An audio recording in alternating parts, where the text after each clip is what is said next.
Alright, it's time! Another week of ZTGD Radio. This is episode 753 for July 3rd, 2023. It's Independence Day, bitches. On the show this week, we got the Wombat. Yes, sir.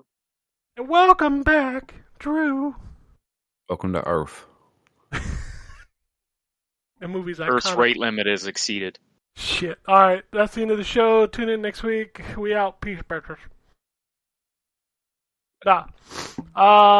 Terrence said he'd be here, but he's gonna be late. So He's in the Wombat chair today. I know. Let's see how late he is. Let's see if he Yeah, breaks your record. That's gimmick infringement. Son of a bitch. Well, you didn't copyright it, so it doesn't matter. True. You gotta get down to the patent office. That way he can't be late anymore. It's. I have a standing appointment at the patent office For because what? this is 1912 and I'm a screwy inventor. Right. Well, Albert Einstein worked at the patent office. That's how he stole all of his ideas. You didn't know that? So people often confuse me for him. Wait, Albert Einstein? I think you mean Thomas Edison, right? No, he worked at the patent office, right? Albert Einstein? I don't know. No. I'm about to Google that because I know Google won't lie to me. Okay. Just don't try to get the information off Twitter. I mean, oh wait, my search limit's hit for the day. I can't search Yeah. anymore on Google. Whoops. Shit. Alright, so... Your Twitter has served me all the white supremacy it can for the day, so... I got so tired of, like, everybody thought they were funny yesterday, and everybody's tweet was, haha, I just wasted one of your 600. I'm like, you motherfucker. Right. Come on, man. Anyway. I hardly ever go on it anymore. I only use it for news. Like, literally, that's the only thing I use it for. Yeah, that's all I use it for, too. Like, I don't tweet on there. It's been a while. I mean, well, I guess I posted a tweet after the Reds game the other day, and that was the first one in a while. Like, I just want to go yell into the void for a minute. Yeah. Give me a spicy hot take so I can get some engagement farm. Put a little emoji eyes. I'm working on my community. That's what it is. I figure if Terrence won't work on his community, I'll work on my community. Yeah, my community. They got me into Blue Sky, and then like I went over to Blue Sky and like loaded it up. I'm like, oh, there's like 5 people here. What's up? Like Hive all over again. Yeah. I don't know, man. I got 400 social accounts just later on. Like, this is the Twitter replacement. And then Twitter will come back next week and Elon will be like, well, it's just a test. We're good. I haven't checked in on any of those Twitter replacements in months. I feel like almost you got to give it like 3 months to see if it sticks. Yeah. Because otherwise you just end up with a Hive account that you don't use. Yep, that's exactly what happens. And a Mastodon account that you couldn't use if you wanted to because it's so friggin' confusing over there. I got an email yesterday that somebody followed me on Mastodon. I was like, well, they're going to be disappointed. Like, I don't even remember how to log back into that thing. It was so confusing. Yeah. But anyway, video games. Let's talk about those. Drew, you ain't been here in a while. You played any video games? Yeah, technically.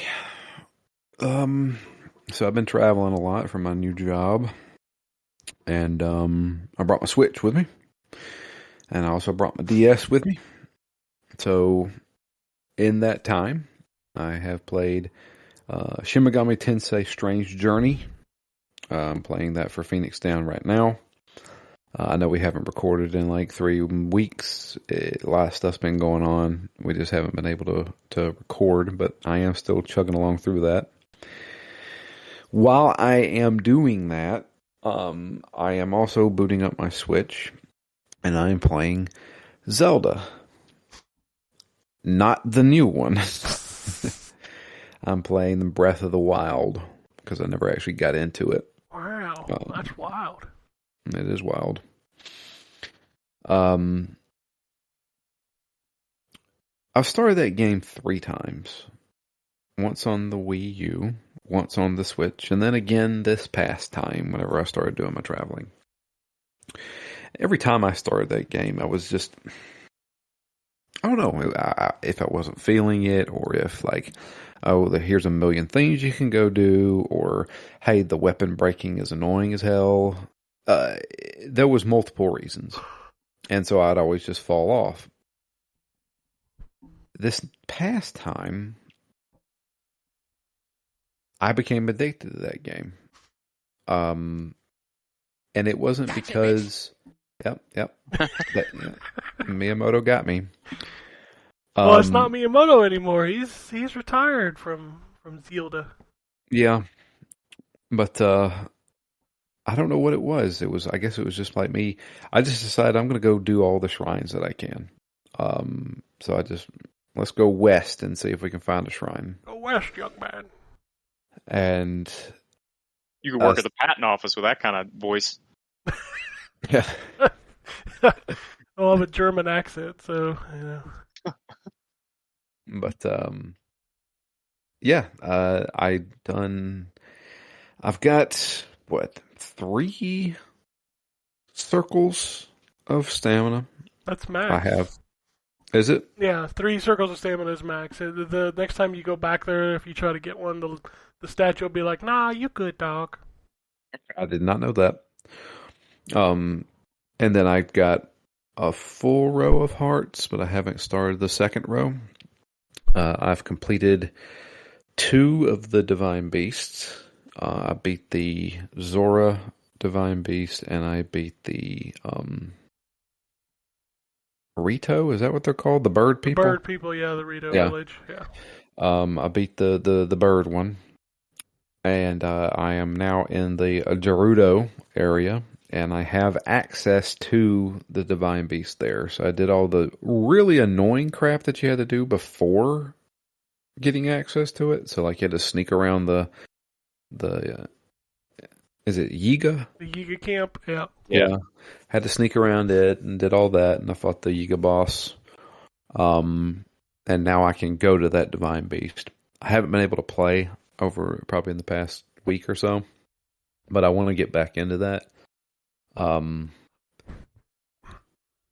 If I enjoy that game thoroughly, but man, there is not a dungeon.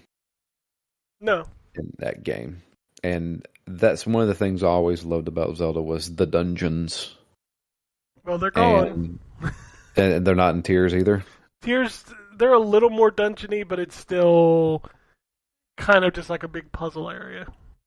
I get why. It's because at the very beginning of the game, they give you all of your tools that you'll ever need. Like for the most part, you know, like you got do get one thing for each beast, the same you do in Tears of the Kingdom, where you get something for like a special ability or whatever. Pretty much, yeah. But honestly, those special abilities that you get from the Divine Beast aren't like, oh, I can go to here now. No, it's not that. It's just it helps you, like with the bird when you get the boost up into the air. So it helps you get to where you're going. But I could have got there. It was going to take me longer to get there, kind of thing. And then the Zora one's really nice because there's been times I just ran up on somebody and I was like, oh, this guy's way stronger than what I thought because I just got one-shotted, but then I come back to life. Are we far enough past, Ryan, do you think? This isn't a secret anymore, right? What? That when you finish a quote-unquote dungeon in Tears of the Kingdom, you kind of get... Yeah, I don't think it's a spoiler. I mean, I don't have any of them yet because I haven't played it, but I know what it is, and I think most people kind of know what it is because most of the videos online that have been posted. you can kind of see them there. Yeah. But like you basically get like a Souls companion. Oh, okay. So you get the person that you beat the dungeon with, and they kind of like are a shadow version, and they fight with you, and they also give you an ability. Really? So can you have like multiple summoned at the same time? Yep, you can have all 4 of them. Huh. And That's interesting. And you can use their powers by just walking over to them, and like for example, the Rito, she'll like push you further in the air. So like when you're gliding, do they fight with you too? Yeah, they'll and you can use them in combat. One of them you can actually trigger an ability to fight. You have to trigger that ability to fight some enemies, but. Yeah, they'll just, like, if you run into an encounter, they'll just start attacking them. That's completely different from any other Zelda game ever. Yep, you can turn them off if you want, if like they're becoming too unwieldy. But yeah, you can have all four of them out, so it's just you and four people just chilling, walking around. Interesting. But yeah, I'm not gonna even think about getting Tears of the Kingdom before I finish this game. Do I want to get all the shrines? I don't know. I do want to get the Master Sword. I still can't get the Master Sword yet.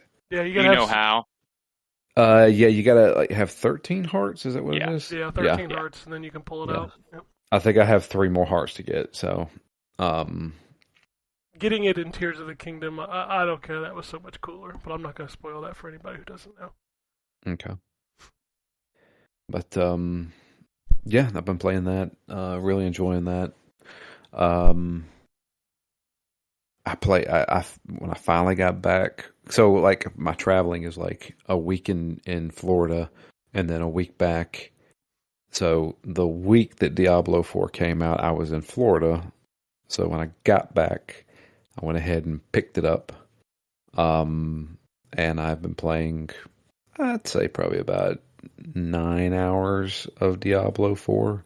I still don't have much time to get into it. I'm like level 30, I think. I'm enjoying that game a lot too. There's a lot of mechanics in that game that I'm not used to.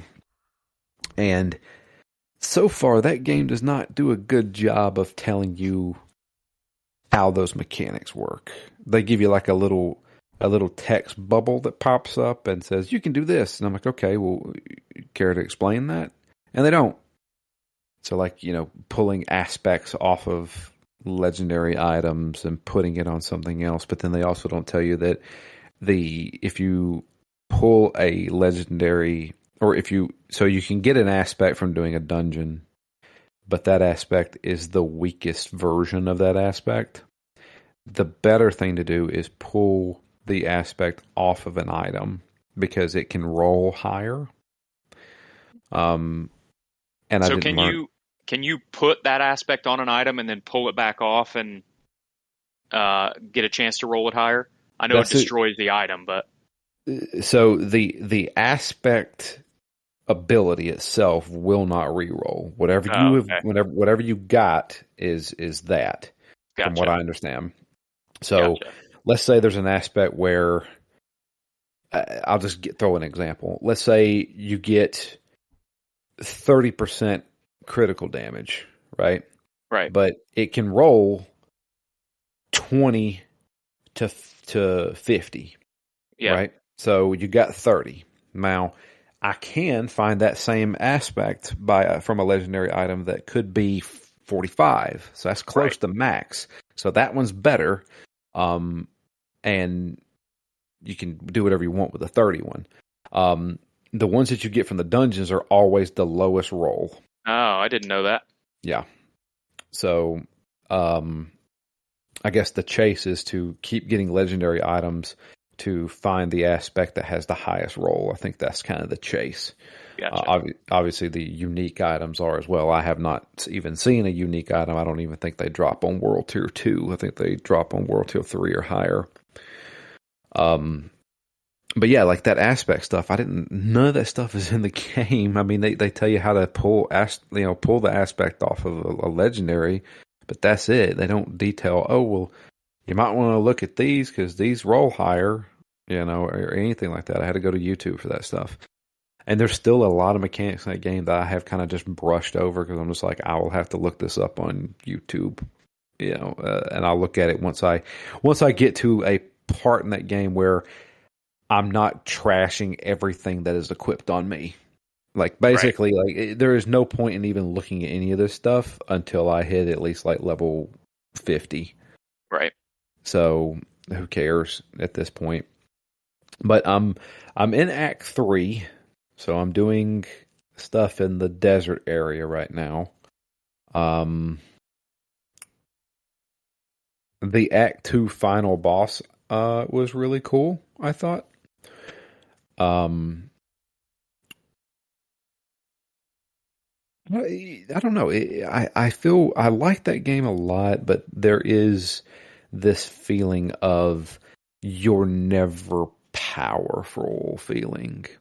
I think that's one of the biggest issues that this game is going to run into is that Diablo 3 was so popular and so successful because it made you feel powerful.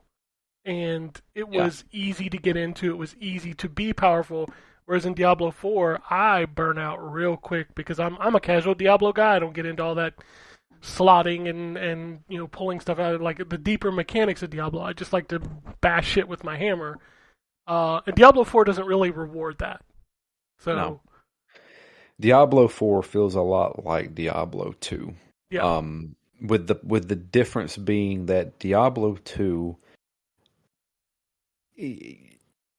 you need to level up because you're going into an area that has higher level enemies. That doesn't exist in Diablo 4. Wherever you go, they're going to be the same level as you. Yeah.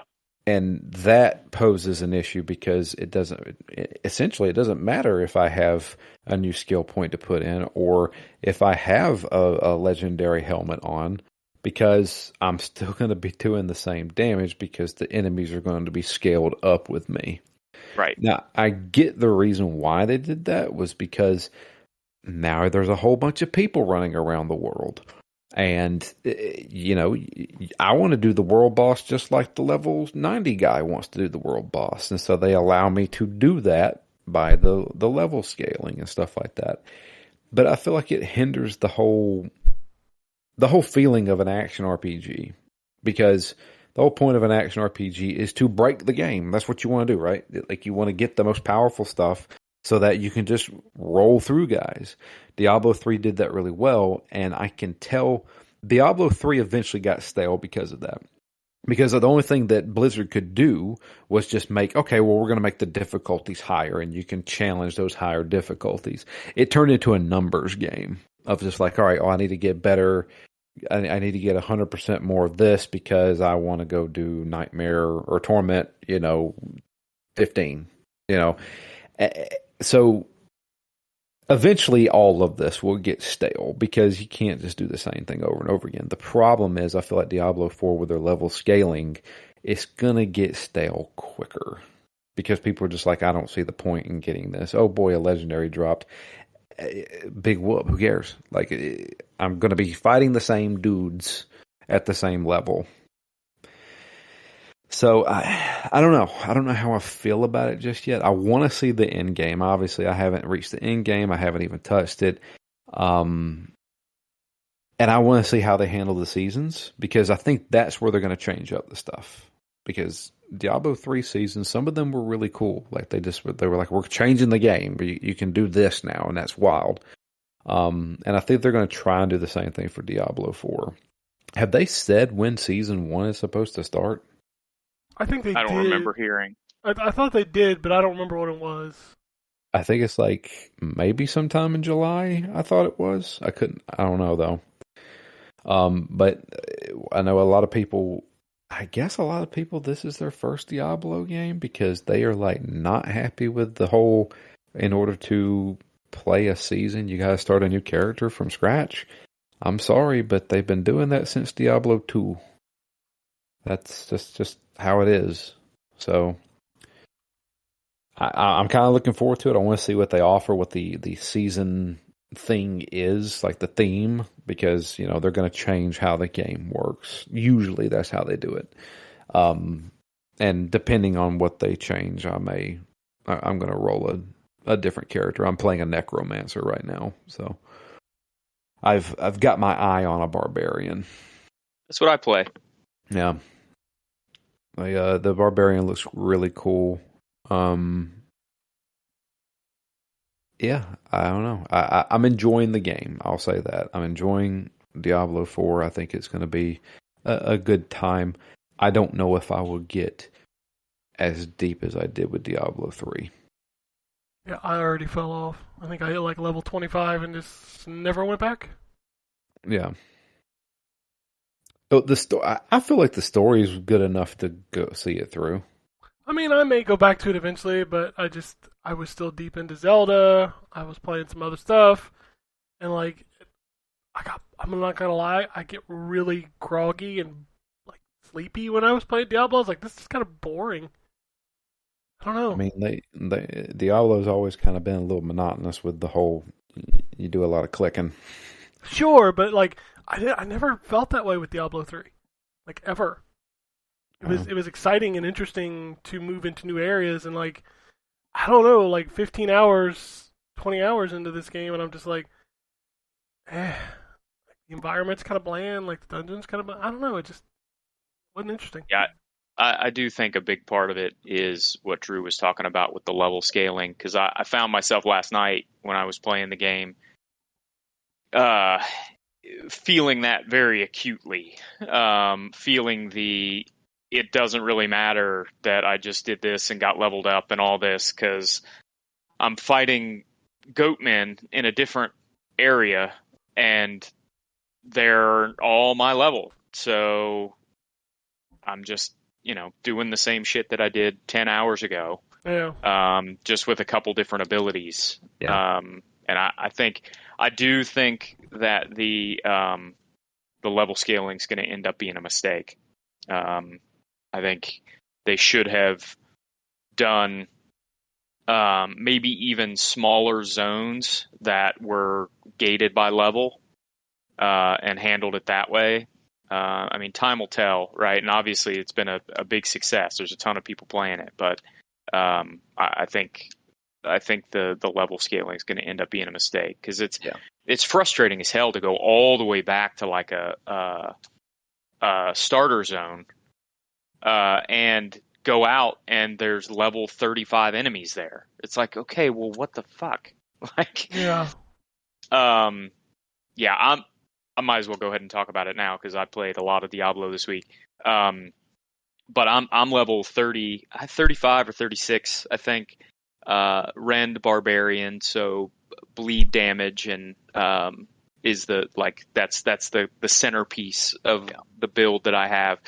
And I am also having a lot of fun with the game. I enjoy the story. I think it's Diablo, right? But I did find myself for the first time last night starting to feel the fatigue of everything being the same level as me everywhere I go, and how that. Yeah, I mean the sense of power is the best way to put it, I think. Like, I enjoy RPGs because I like to be able to go back to a starter area, or even if I don't go back to a starter area, I like to be able to go back through. Like, if I have to pass back through a lower level area, it's fun to just be able to crush stuff. And that doesn't exist here at all. So you lose that sense of progression for sure. And yeah, I'm not a big fan of that. Even if they wanted to have some zones that did that scaled to your level, like or if you were in the middle of a certain quest, for example. So like if they wanted to make it so that any enemy you faced while you were on one of the main story quests scaled to your level, but the stuff you just come across on your way to and from places and through zones was gated based on the zone, I think that would even make it feel a little better. Because you could still have that sort of difficulty associated with the story quests, but still at least make it feel like I'm accomplishing something when I go back through an area and can crush all the low level stuff there. So yeah, I agree with you, Drew. I think it's a good game. It's a fun game. I've been enjoying it, but it's going to take some really interesting post game content for me to stick with it once I actually finish up the story. And I'm not as far in the story as you are. I've done a lot of side quests and dungeons and stuff. So I am still in Act 2. And likely will be for a little while longer before I make my way over to Act 3. But one thing I'll say to people who are maybe just starting it or haven't played it much, right around level 15, you get access to do a mission for a class specific perk is the best way I can put it. Yeah. Don't wait. So I don't know if it's the same way for everybody else, but the barbarian version of that is actually in the Act 3 area. And so my advice would just be, don't think you have to wait until you're leveled up further to go get that. Just go get it right away. Because of the level scaling, you don't have to worry about going into that area and getting crushed by a bunch of high level enemies. You should go there and do it right away as soon as it unlocks, because it's a pretty impactful, at least the barbarian one is a pretty impactful perk. Yeah. So don't think you have to wait because it's in an Act 3 area. I don't think that's the same for every class, because I'm pretty sure I ran a sorcerer. I'm pretty sure it's in the Act 1 area. Gotcha. For barbarians, it's different for the character, Yeah, for barbarians, it's literally almost right next to the first Act 3 mission. So I did the Necromancer one, and you get so the Necromancer starts off, their class ability or their class special is the Book of the Dead, where they do their summons. So you can summon skeletal warriors or skeletal mages, and you cannot summon your golem until after you do that mission, and you learn how to summon the golem. So that's what you do, and it was in the Act 2 area, I believe. You gotta be careful when you summon the golem; it'll kill your studio. Sorry, but I apologize. But yeah, no, and I got a pretty sweet legendary that has the aspect of you can now summon 3 more skeletal mages at a time. So now I have 11 minions running around with me. Nice. I just like get them, boys. Just send them over there. Yeah, I've got a legendary that has an aspect on it that increases your damage the longer you stand still, but as soon as you move, it goes away. So if you're just standing in one place beating on enemies, your damage continually increases while you're standing there. Nice. Which is pretty nice. What's the specialty for the barbarian? It's the ability to basically equip whatever the hell you want. Well, so you can do that anyway. The specialization for the barbarian is, and I'm probably going to explain it wrong, and I'm sure somebody will write in and tell me how stupid I am. But so the barbarian, depending on the weapons that you use, you level up the certain skills associated with those weapons. So, for example, two-handed sword has a bleed damage modifier associated with it. And when you unlock your perk, you get the ability to basically slot that in and get access to that perk regardless of what you're doing.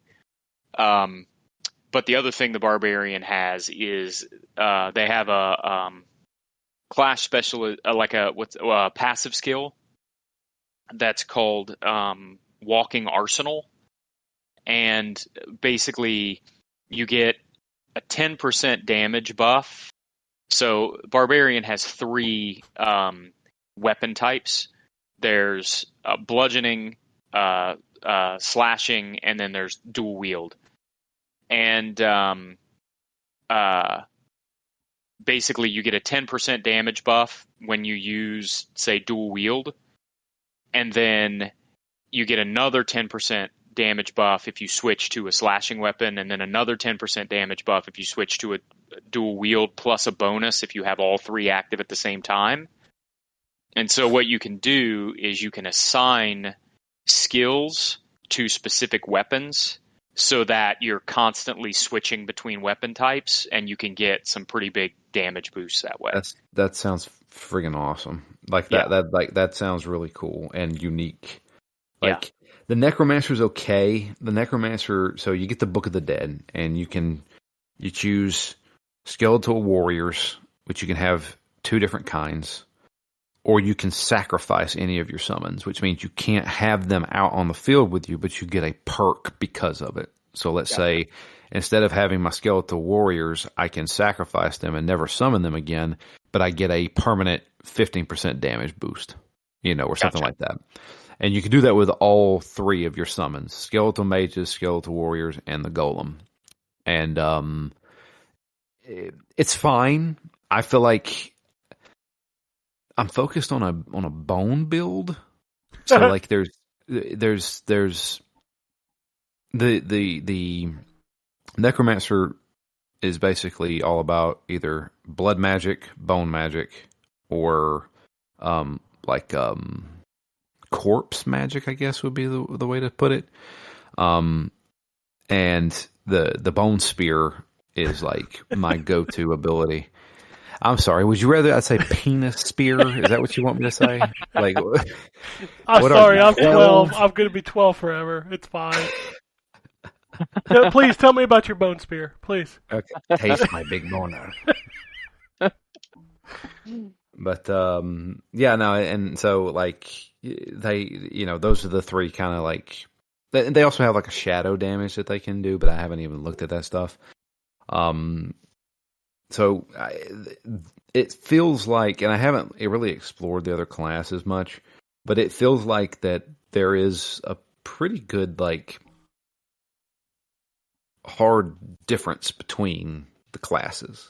Because to be honest with you, with Diablo 3, all the classes were kind of the same. It was just like use the best ability to do the biggest numbers. With this one, you have to be a little bit more stylized with your stuff. I would say Necromancer and more than likely Sorcerer would be like the most vanilla of these characters, it feels like to me. Just like that's your throw out magic ability, guys.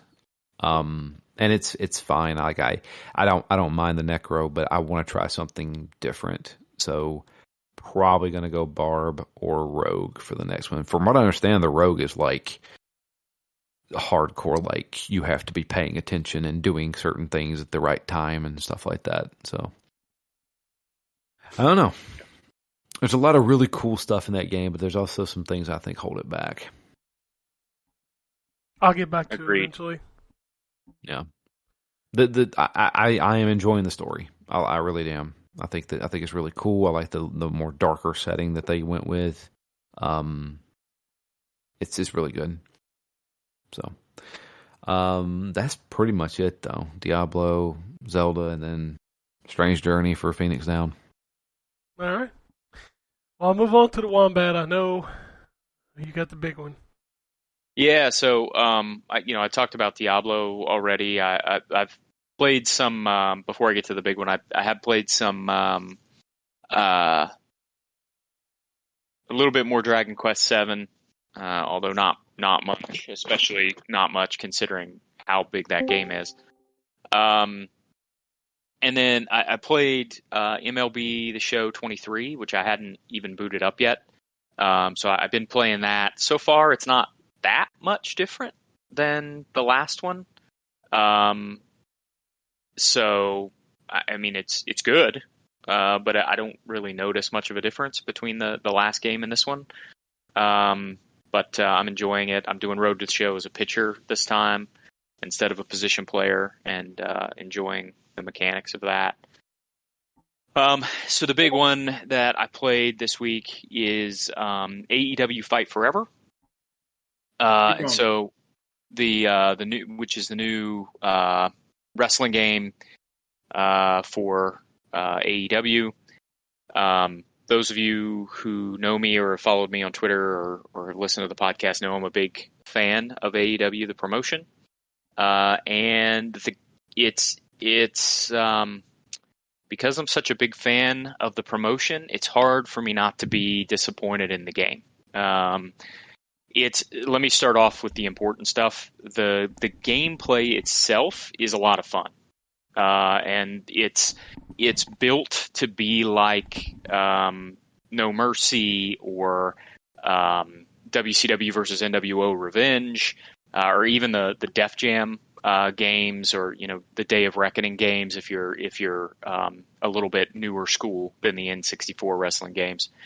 But so you've got your light grapple, heavy grapple, light strike, heavy strike, depending on whether you press or hold the button.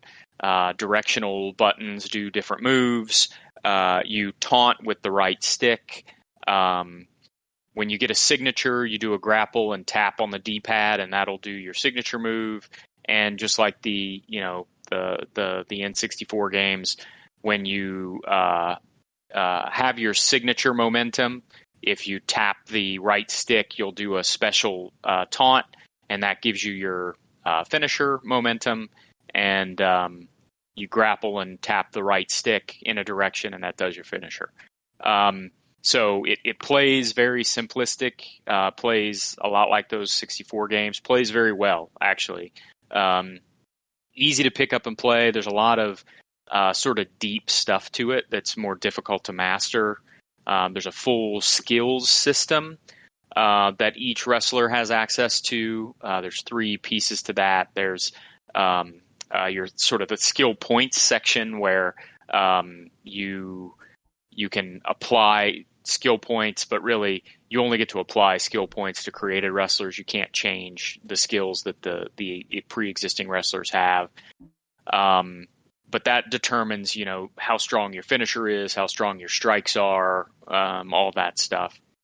You have passive skills that give you buffs to momentum depending on what you do in the match. So some wrestlers will have a passive skill that gives them a momentum buff if they do a tope to the outside or a springboard move. Some people there's a buff for varying the moves that they do and not doing the same move over and over again. So there's probably, 10 or 12 different passive buffs you can have. And then there's action skills, which are different things that different wrestlers can do. Those are pretty cool, but also a little frustrating because they don't really teach you how to do them. It's kind of buried in a menu. But for example, some wrestlers can do what they call a rebound recoil attack, where if you get Irish whipped into the ropes, if you press an attack button before you hit the ropes, your wrestler will do a rebound attack to the person that whipped you into the ropes. Some wrestlers can do springboards by pressing either Y and B or X and A if you're on Xbox, where you'll jump off the ropes and do a move. Some wrestlers can do dives to the outside if you run towards the ropes and hit the buttons that you would use to springboard. Some wrestlers will have a I can't remember what they call it now, but it's basically a desperation move where if you're down and your momentum is low, you can use this desperation move to try to do like a cheap pin or something like that. Some wrestlers have the ability to steal finishers. And then there are some more unique ones. So for example, there's a wrestler in the promotion named Orange Cassidy, and his gimmick is that he's kind of a lazy sloth kind of guy. And in the middle of matches, he'll put his hands in his pockets and wrestle with his hands in his pockets for a while. And you can do that move with Orange Cassidy. You can press the right stick in, and he'll put his hands in his pockets, and that changes your move set a bit. So there's a lot of really sort of deep stuff that is possible to do, but none of it is necessary to do. And I'm seeing people online posting, stuff like it's a fighting game, and it is, I guess, but with mix-ups and cross-ups and there's a specific skill perk you can use where if you're running at your opponent, you can press the right trigger, and it'll look like your wrestler's going for a grapple, but instead what he'll do is duck down and get behind the other person and throw them into the ropes. And so it's an opportunity to sort of mix things up and get through people's defense. So it can be a very deep game, or it can be a very shallow game. Just depends on what you want to do with it. So that's the good stuff. The bad stuff is that there is shockingly little to do. You've got your normal exhibition matches.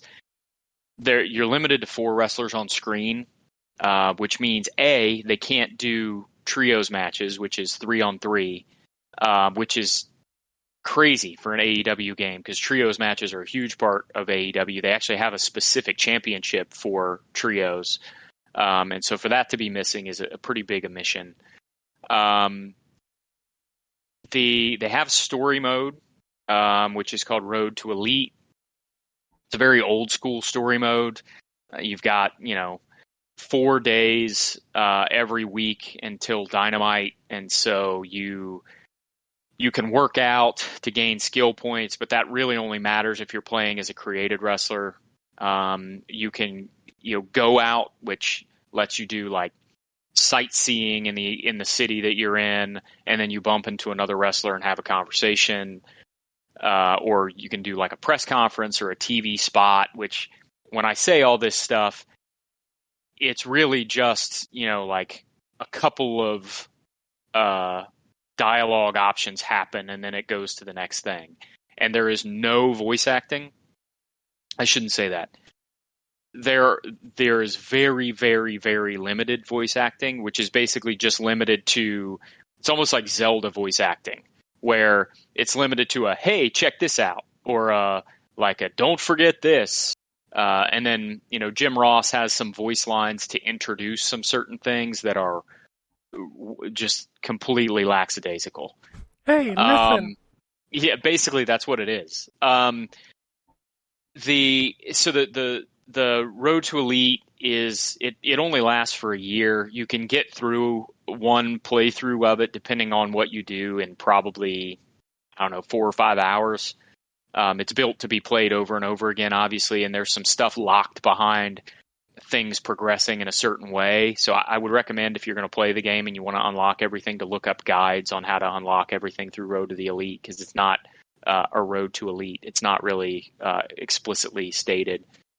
And then the biggest disappointment here is the creation suite, because create a wrestler, create arena, create a move, create a entrance, all that stuff is really a staple of the genre, and it's what people come to expect from a wrestling game, and has been for a long time. And the creation suite in this game sucks. There's no other way for me to put it. It just sucks. Create a wrestler is super bare bones. There's a ton of moves. They've pulled a lot of moves from old THQ games. And the especially frustrating thing is that there's a lot of recorded names. So as people who've done Create a Wrestler in games for a long time knows, one of the frustrations is that you'll create a perfect version of your favorite wrestler from a different promotion, but their name's not available to be read during their entrance. In this game, I can almost guarantee you their name's going to be there. The problem is, it doesn't matter, because you can't make the Create a Wrestler look anything like them anyway.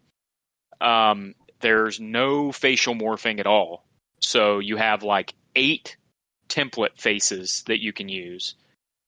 There's probably, 15 different hairstyles.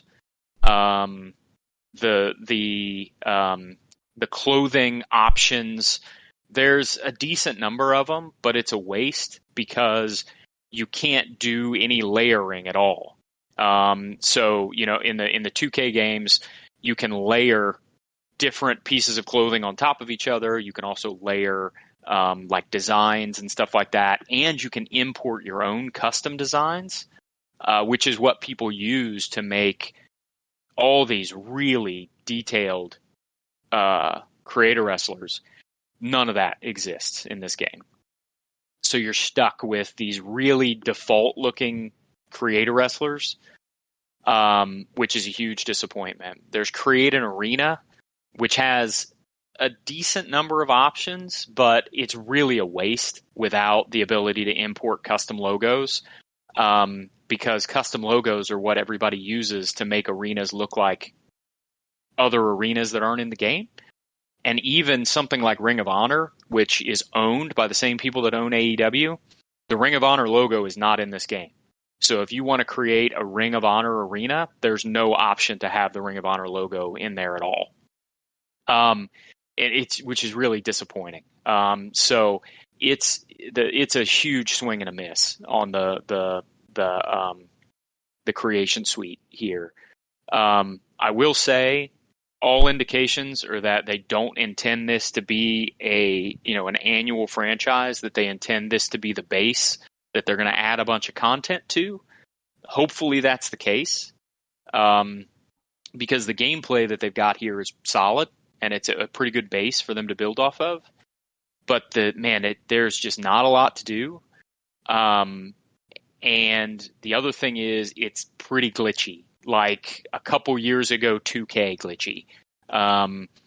Clipping through stuff, hit detection issues. There's an animation in the game for walking over your opponent, where you like step on them as you walk over them, as many wrestlers have done in the past. And usually big, like giant wrestlers do that. It never connects solidly. Your character always ends up walking on air. I was in a ladder match, and we had a ladder set up in the middle of the ring, and the ladder just stopped being something you could interact with. You couldn't pick it up, couldn't move it, couldn't climb it, couldn't even touch it. You would clip straight through it. Never came back. Thankfully, there was another ladder out that was functioning, because you're only allowed to have 2 ladders on the screen at a given time. So I couldn't get another one out of the crowd. Thankfully, that one still worked. I was able to put it up over top of the other one and still climb up to get the belt. The ladders in this game are really problematic. A lot of the clipping issues happen during the ladder matches. It's a mess.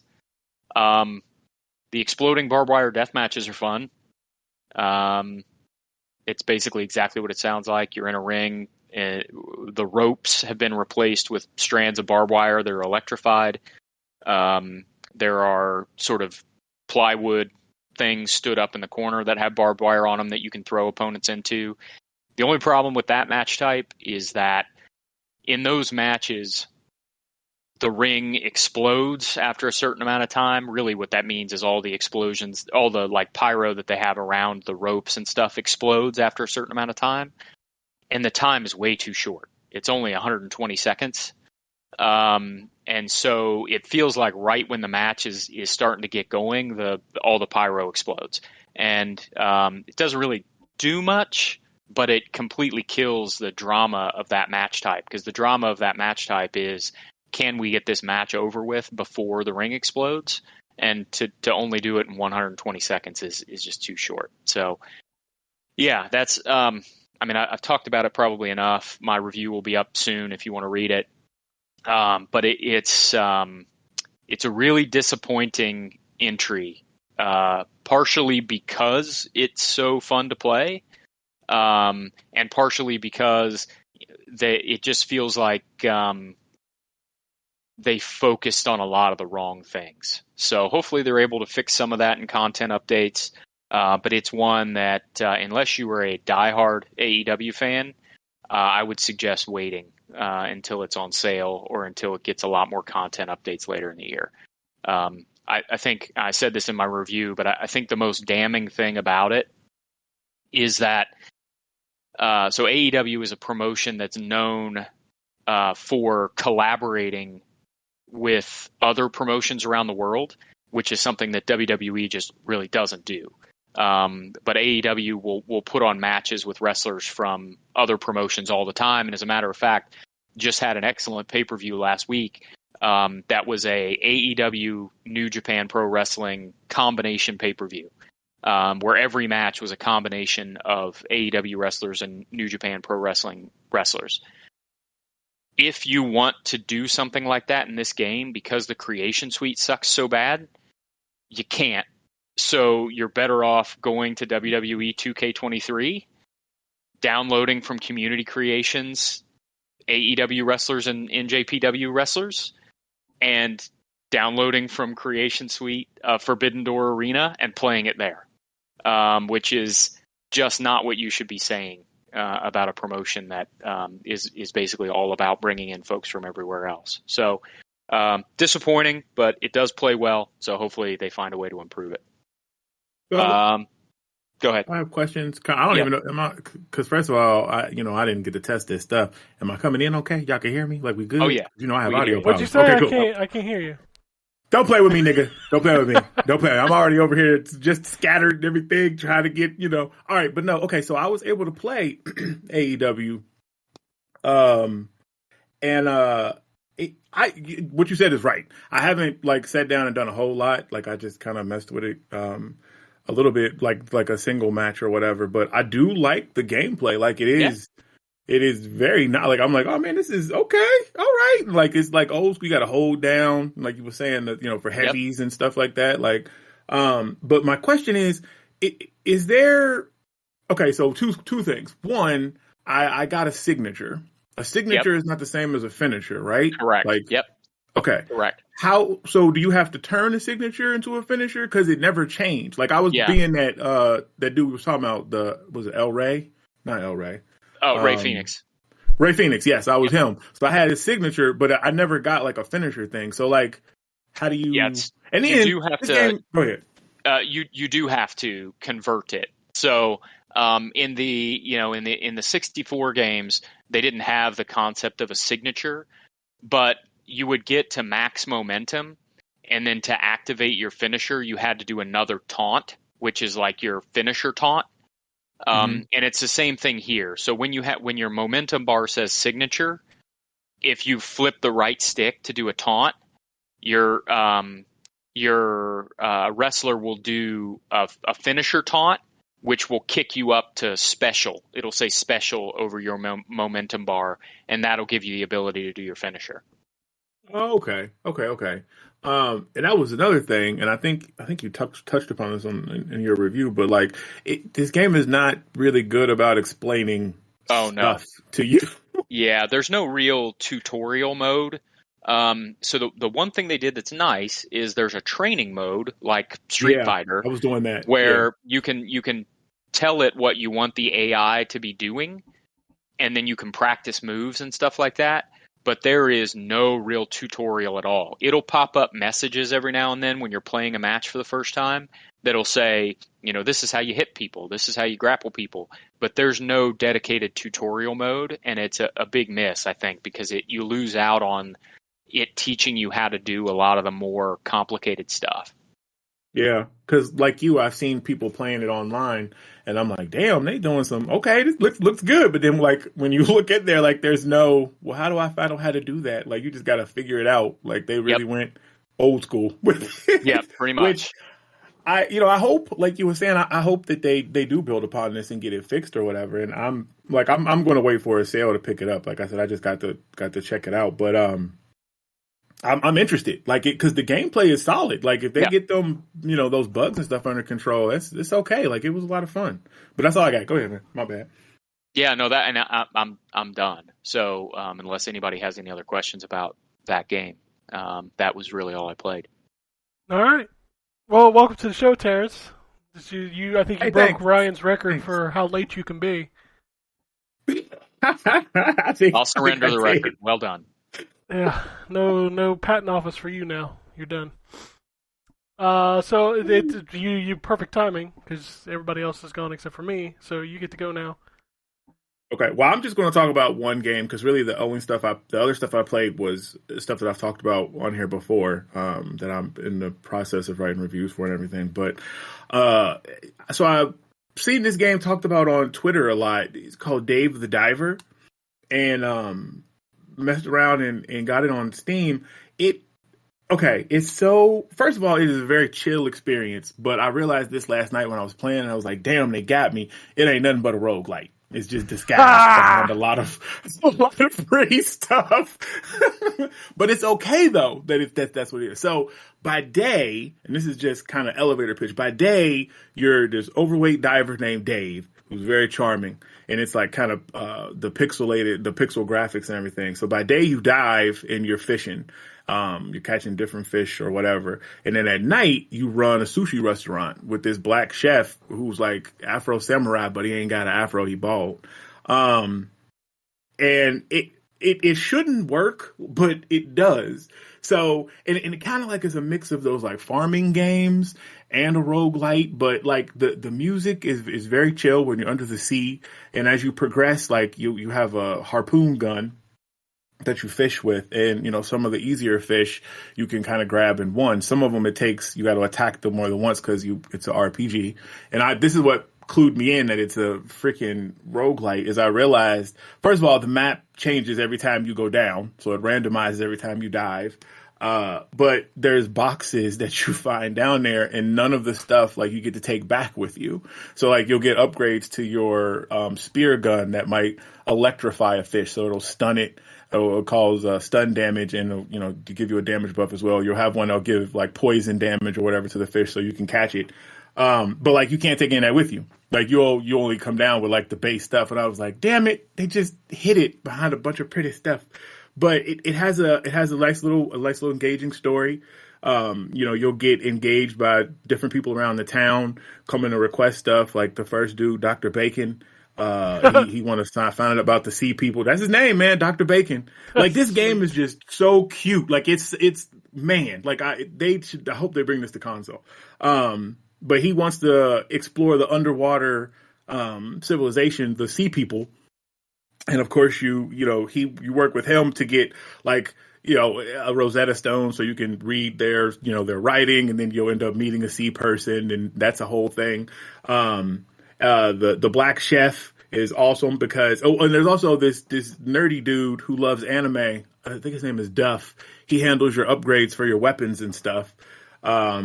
And what's great about this game is like it has these little like cutscenes for when you do stuff. So like when Duff researches a weapon, it like has a little pixel cutscene of this dude pushing his glasses up at his computer and he's typing, and then this anime music starts blasting, and then like it cuts to his little anime. I can't remember the little anime figure that he likes, but this little girl, and it's like showing the statue, and it's just I don't know, it's wildly cute. Like it's a good time. But the chef has epic stuff, like when he upgrades, enhances recipes with the fish, like he just turns into a samurai, and then it's like very dramatic scenes with him pulling out his little his little sushi knife like it's a samurai sword and all kind of stuff. Like it's I don't know, it's really cool. I definitely recommend if you just need something that you're just trying to chill out that's not too serious, because there are, as you get deeper with the diving, you'll run into fish that will attack you, sharks and other stuff. And there are like boss fights, like I had to fight this squid, but it's nothing like Elden Ring or, I mean, hell, even Hades. Like it was, I figured it out and did it the first try. Like it's not a punishing thing, but it does have those kind of roguelike mechanics, but it's very chill. Like its whole vibe. The music is great. Like there's a little cat that you can feed as you go, make runs to the ocean, you fishing and, finding all this different stuff. You can find cans of cat food. Now that probably will do something later, but I don't know. I dig the hell out of it, but that's really what I've been playing the most of. With a lot of the mechanics you described was a game called Moonlighter. That's what I was thinking. Drew, while he was describing it. Is that the one? Sounds like Moonlighter. I think that's the one. I think you're where you run the store. Yeah, you run the dungeons. Yeah. I think I kickstarted that one. You're right. Yeah, I own Moonlighter on 3 different platforms. I have it on that 2. That game. Yeah, it's really, I have it on Switch, and I think I kickstarted it on Xbox originally, but then I bought it on Switch because it was on sale. But yeah, actually, you're right, Dave. It's a lot like Moonlighter. So yeah, if you dug that, you probably will like this. Like it's Dave the Diver is more stylized than I think Moonlighter is, but it's definitely the same kind of mechanics. Gotcha. All right. Well, I guess I'll wrap it up. I'm on the hate train this week. Oh Lord.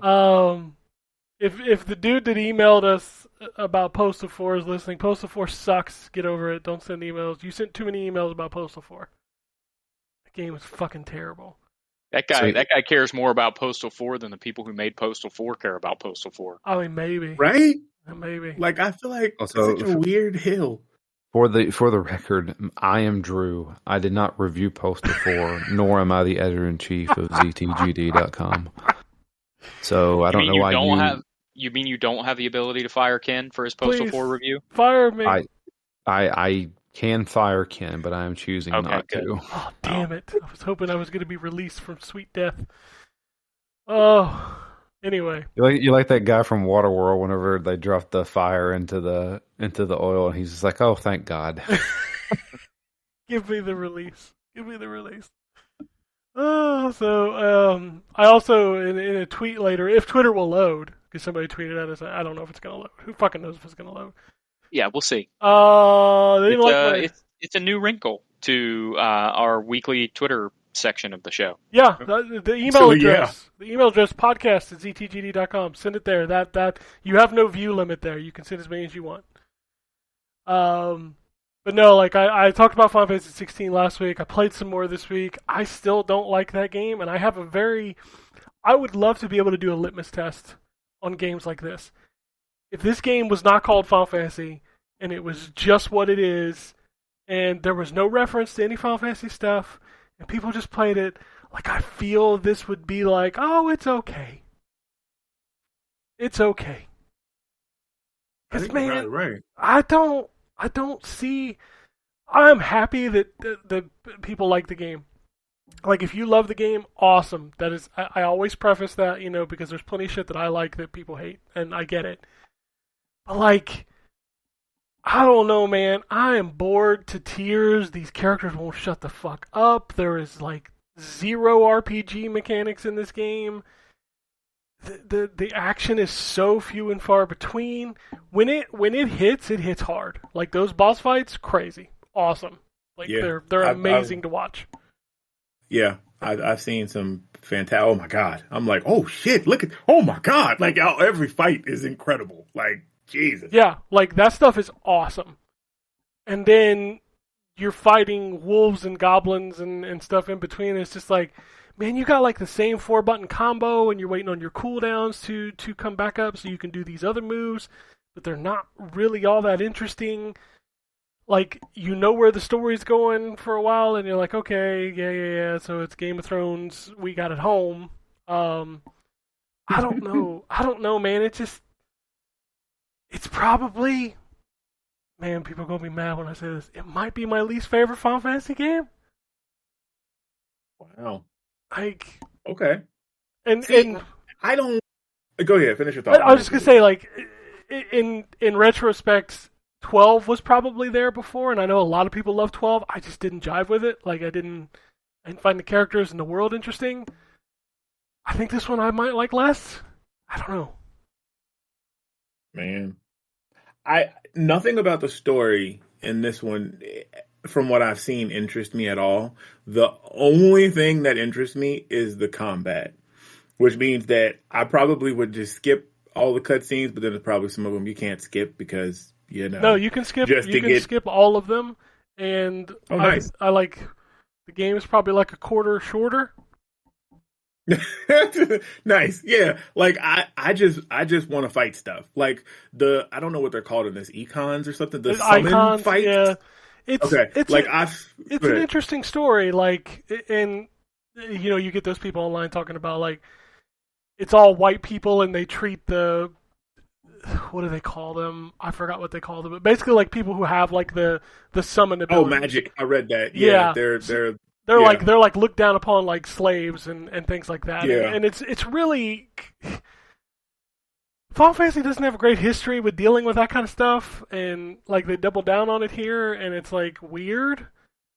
And it's interesting, like what they're trying to do. I just don't feel like they nail it. So gotcha. I got you. Dragon Age have always done that. Yeah. Yeah. I don't know, man. Treat your mages like horrible people. Yeah, that's what this is. Wow, yeah, the mages are basically terrorists in the Dragon Age Yep. Yeah.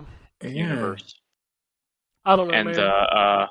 The elves are put in the position of discriminated minority. Yeah. Mm-hmm. Well, the elves are more attuned to magic than others. That's why they were treated that way in Dragon Age. And then they have the Templars, who are basically just like, especially in like Dragon Age Inquisition, the Templars are like the Gestapo or some shit. Basically. Yeah. They're fantasy Nazis. Yep. I don't know, man. This game won't make my top 10. I apologize. 2023 is an amazing year, and this game just ain't doing it for me. But you know what, though? I don't think anybody can fault you for that, man. There is a they can. They absolutely games can. coming out this year. Well, I guess they can. Okay, but I mean, there's so much stuff. So on the flip side of that, it's actually the first Final Fantasy game that I've been interested in a very long time. So I am going to check out the demo. I'm probably going to play that later today. And see what I think of it. I was super interested in this game because of the way people describe it, that it's more action oriented and it's right. You know. But man, I don't know. It didn't hit for me like at all. So I'm super disappointed with that. I keep going back to Zelda though. I'm doing the shrines. I hit 135 last night. I think there's 152. I think. So not many more shrines to go. I'm gonna have to dig up some of the ones in the sky and those big fucking sphere things. Bro, when you said 135, I thought you was gonna say that's how many hours you was at. I was about to no, I'm well beyond that. I'm at like 160. Oh, well, damn. That's a lot of hours. This game is so amazing. So it always happens when I play Zelda. So like I rewired my stuff yesterday because I finally got frustrated with that fucking light box, because it was killing so many of my like cool features that my technology does. So I was like, fuck it, I'm just gonna make it a standard light, and then just took everything back directly to the TV. And I plugged in the Switch, and I booted up Zelda, which one of the features it breaks is my M Classic, which upscaled Zelda to 1440p. And that was disappointing, so I booted up, I was like, oh, this looks so good. 2 hours later, I'm like, fuck, I just played a bunch of Zelda again. So, yeah, I got back into Zelda hardcore, and it's one of those things where, like, you start playing, and you're like, all right, I'm going to go do this thing.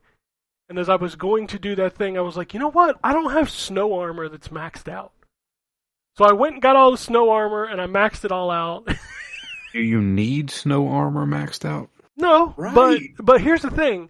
Like, when I'm going around the world cleaning up shrines and stuff, the armors that I do have maxed out, when enemies hit me now, Link just kind of laughs at them.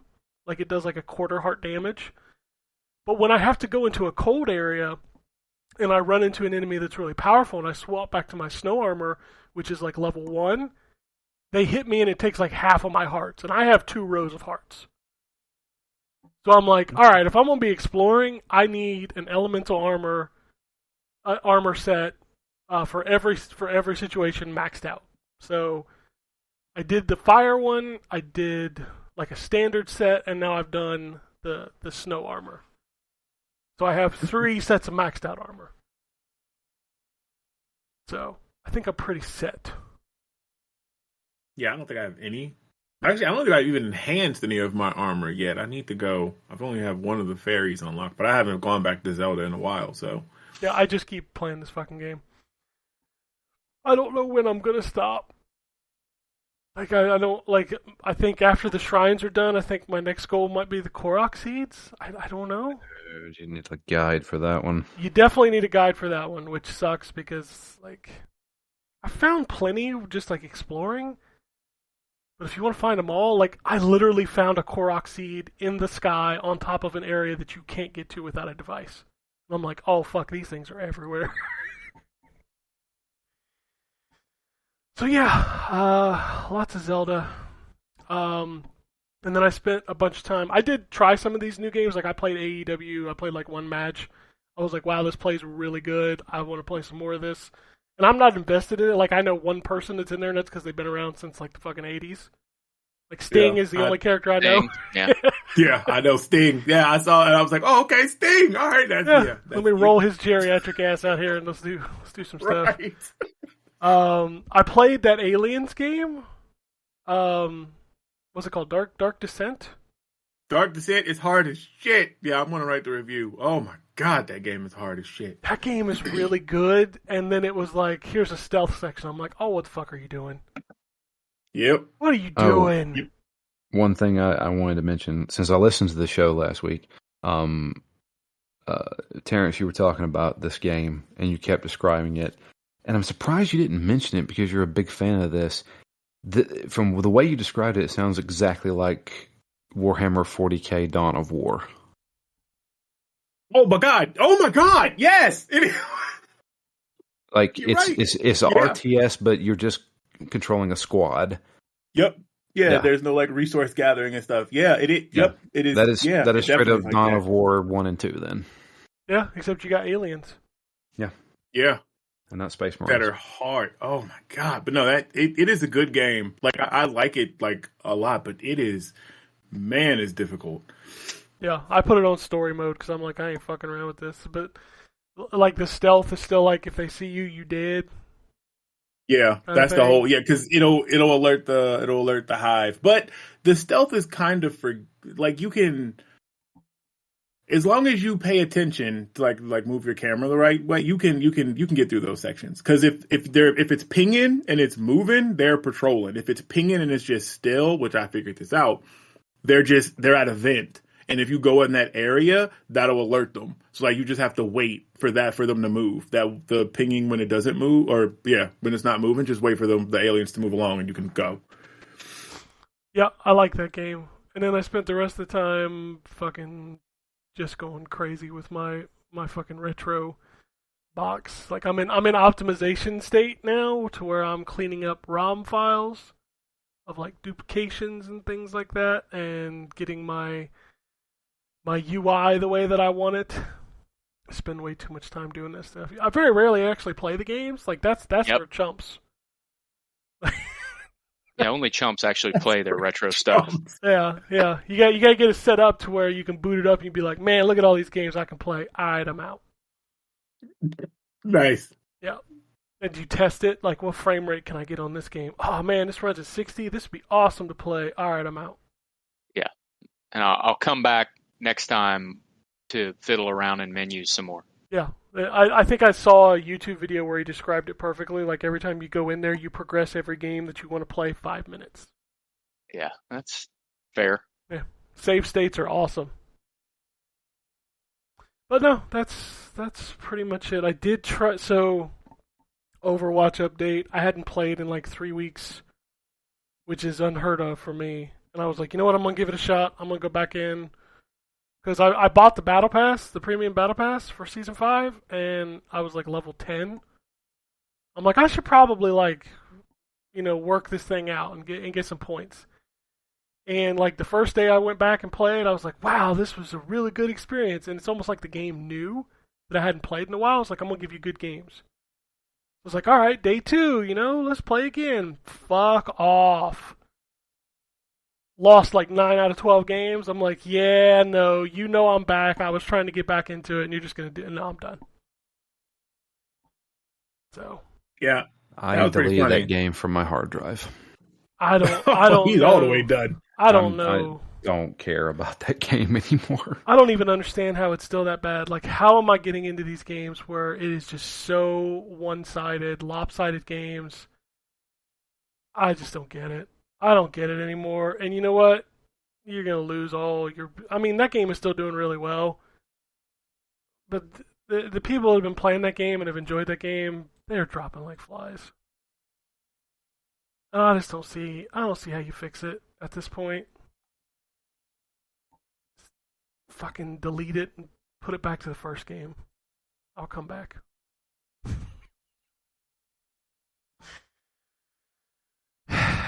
Makes me sad, man. Is my 7-year run over? Is it over?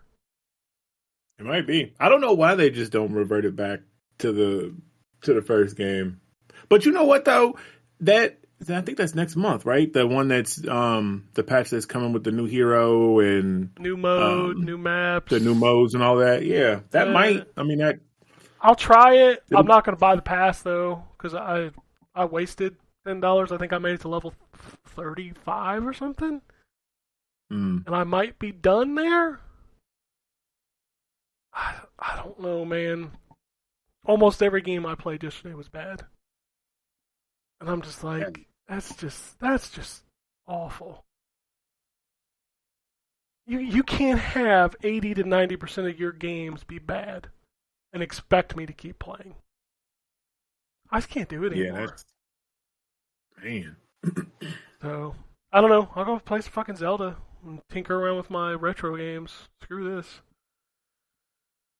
Alright. Let's talk about releases for the week. It's a light week. There's not a bunch.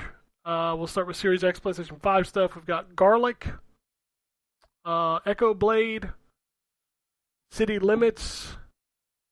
The one Stadia exclusive game is finally coming to other consoles, Guilt.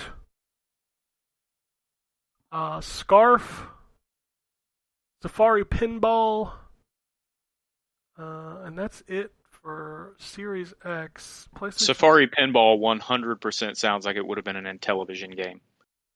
Dude, that line of pinball games has been going for a while. They got a football pinball, they've got a shark pinball. And those pinball tables are not great. Like, they are just not great. PlayStation 5 is pretty much the same stuff. We're also getting Necrosmith and Feeble Light and Legend of Heroes Trails into Reverie. I feel like the Legend of Heroes games are kind of like the new Lego games. Like, there's one every 6 months or something.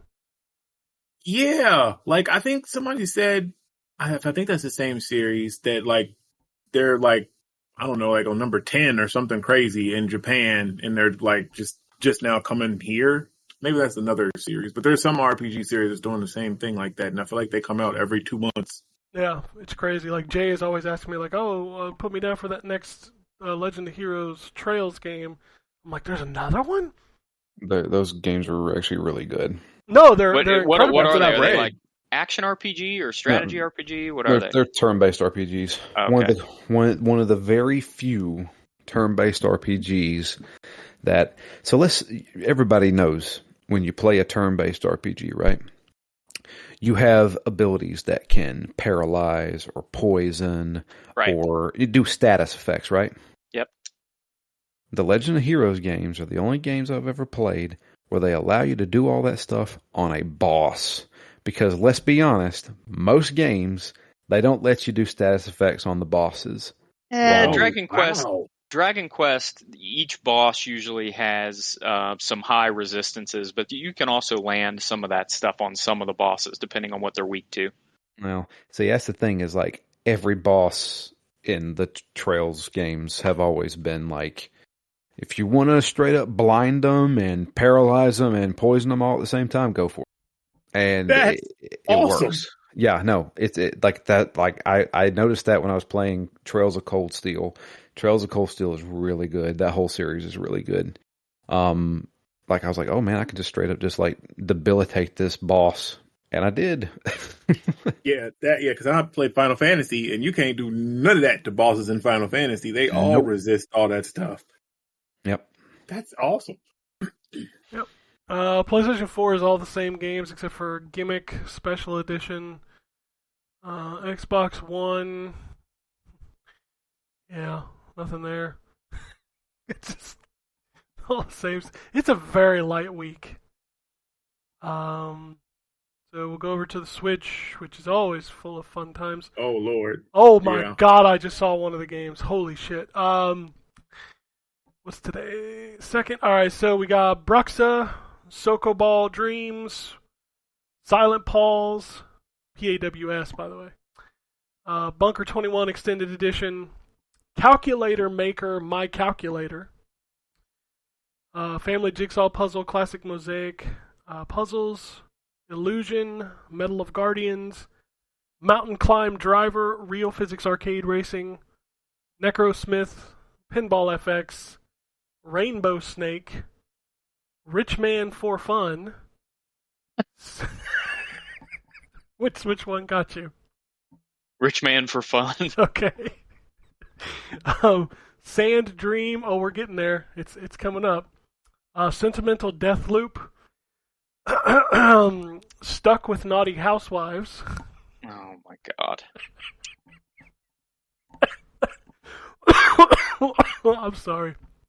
The Past Within, Button Up, Feeble Light, Full Quiet, Metaverse Keeper, Superbox Delivery Beyond the Horizon, Sword and Bones 2. There you go, Terrence. Sword and Bones 2.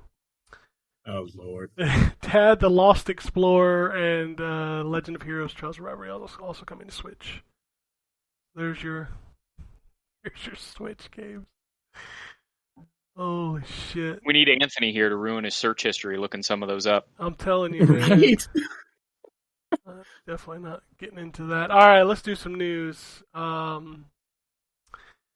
Bethesda has reconfirmed that Starfield will launch on Xbox Series X with a disc and not a code. So all you people that were worried about no disc, you're good. You'll be fine. IGN spoke with 13 people about Perfect Dark, and apparently the game is still in, quote, in the earliest stages of development, at least 2 to 3 years away. That means we ain't done shit yet. Yep. We decided it was called Perfect Dark. That's what we've done. Yep. The end. Jesus Christ, man. They should have never shown that game. It's got a gun that shoots through walls. 11-Bit Studios has signed a deal to bring games to Xbox Game Pass. If you're excited for the Barbie movie, you can now get some Barbie cars and dolls and Xbox clothes in Forza Horizon 5. It's a little weird. That's pretty good. That's a pretty good team up, I think. Like, it's pretty popular. You think the crossover between people who are super into Forza and people who are super into Barbie is pretty high? I think so. I think you underestimate the Barbie community. Would never underestimate the Barbie community. I think we talked about this last week. Forza Horizon 1 and 2 are shutting down online servers in August, but you'll still be able to play single player. The Coalition is opening job positions for its Xbox Games Technology Group, which is probably going to be very similar to Sony's Visual Arts Studio, where the studio helps other Xbox studios when it comes to using UE5. In numbers news, Forza Motorsport 2023 will have over 500 cars, only 5 of which are fun to drive. I was just getting ready to make that joke. You beat me to it. Right. Yeah. Apparently, like, games now get exclusive partners for graphics settings because AMD is Starfield's exclusive PC partner. That's weird. Yeah, I saw that. That dude that I don't like from Digital Foundry, I don't think I like any of them, honestly. But he was like, I guess has a problem with that because the FXASS doesn't work as well as the SADDFP. So he was hoping what for the the fuck other. did you just say? Nigga, that's what his tweet said. I'm telling you. Like, I was like, what the fuck? If you don't just install Starfield and play it and shut up, like, my God. Everything don't gotta be a fight. I don't understand the acronyms that you are using. That's what. Okay, seriously though, it was some sort of graphics thing. So you know how Nvidia has their. It's like resolution boost, right? Yeah. Okay. Nvidia's versus AMD's. Can we just call it that? Nvidia's. Can we just call it like right, resolution boost instead of like I don't like FSXA. Yeah, and that's what he was doing. And I'm like, first of all, so you talking above people's heads. Like, I'm not about to Google your letters that you just put in here, nigga. Like, just say that you don't like how this one handles your resolution versus NVIDIA. But everything don't got to be a fight. That's my thing. Like, why? Just play the game. Maybe it'll it'll be good. Be fine. Maybe it'll be good if Twitter dies. Then, like, there won't be as many Actually, fights. yeah. I don't know. Then they just gonna take all that smoke to Hive, and then And Blue Sky. If anybody ever gets invited to Blue Sky. Okay. I want. So you know how when you post a post on Twitter, it's called a tweet, right? Yeah, I know exactly what it's called for Blue Sky. They should. No, what is it, dude? Think about it for a what is second. it? Sky. You're not gonna guess it. Skeet. I don't think I am. Skeet. Is it a skeet? It's Are a you skeet. serious? It's called a They skeet. call it a skeet. Yes, they call it a skeet. I can't stop thinking about Dave Chappelle. Skeet, skeet, skeet. That's wild. Who is that? Lil Jon? Was that yes. his song? Yeah, it was Lil Jon. Skeet, skeet, skeet, skeet. Yeah. If he ain't on Rip Blue down Sky, my balls. there's a problem. Yeah. Oh my God. Yeah. Crazy. So you can go to Blue Sky and skeet all over the place. It's fine. Oh man, I did not know that. Only if you're invited. You can only skeet Right. all over the place if you're invited to skeet all over the place. Invitation only skeets. I don't know how long it takes before I get invites, because like it just keeps telling me I have 0 invite codes. So I wonder how long you got to be on there before you get like an invite code. Good question. I don't know. They got to You might have test you to out skeet first. Make first. sure your skeets are. I gotta start. you gotta I gotta skeet start first. skeeting more often. Make sure Make sure you're putting some good skeets out there. Otherwise, they ain't gonna let you invite nobody else to skeet. Oh man, I gotta share the skeets. Oh man. Oh, games with gold. Oh, what? Darkwood and When the Past Was Around. Okay. I don't know why they just don't kill games with gold. I mean, okay, they're giving out some free games, and it's like I'm not complaining. I mean, it's fine. It's free. I'm not going to get it because I don't know or care about either of those. But I mean, just damn. Yeah, I don't know what's going on here. Xbox stats. Series consoles. What's happening, by the way, is I'm convinced that what they're doing is they're making games with gold so bad so that when they say we're getting rid of games with gold and your Game Pass subscription is not dropping in price, people will say, thank God. Oh, yeah. They're trying to bundle it. And not, wait a minute, I don't get to keep anything for the price I'm already paying you? People will be so burnt out on games with gold, they're like, oh, thank God, it's dead now. I can see it. That's a good move. Okay. Xbox stats. Series consoles have sold 21 million units. Just by comparison, PS5 is at 35 or 38, I think. So, not a huge difference. It's not 2-1, but still. No. For reference, Xbox One sold 58 million in its lifetime. 48% of all Series S owners are new to the Xbox ecosystem. That's higher than I would have thought. Yeah, that's a lot of new people.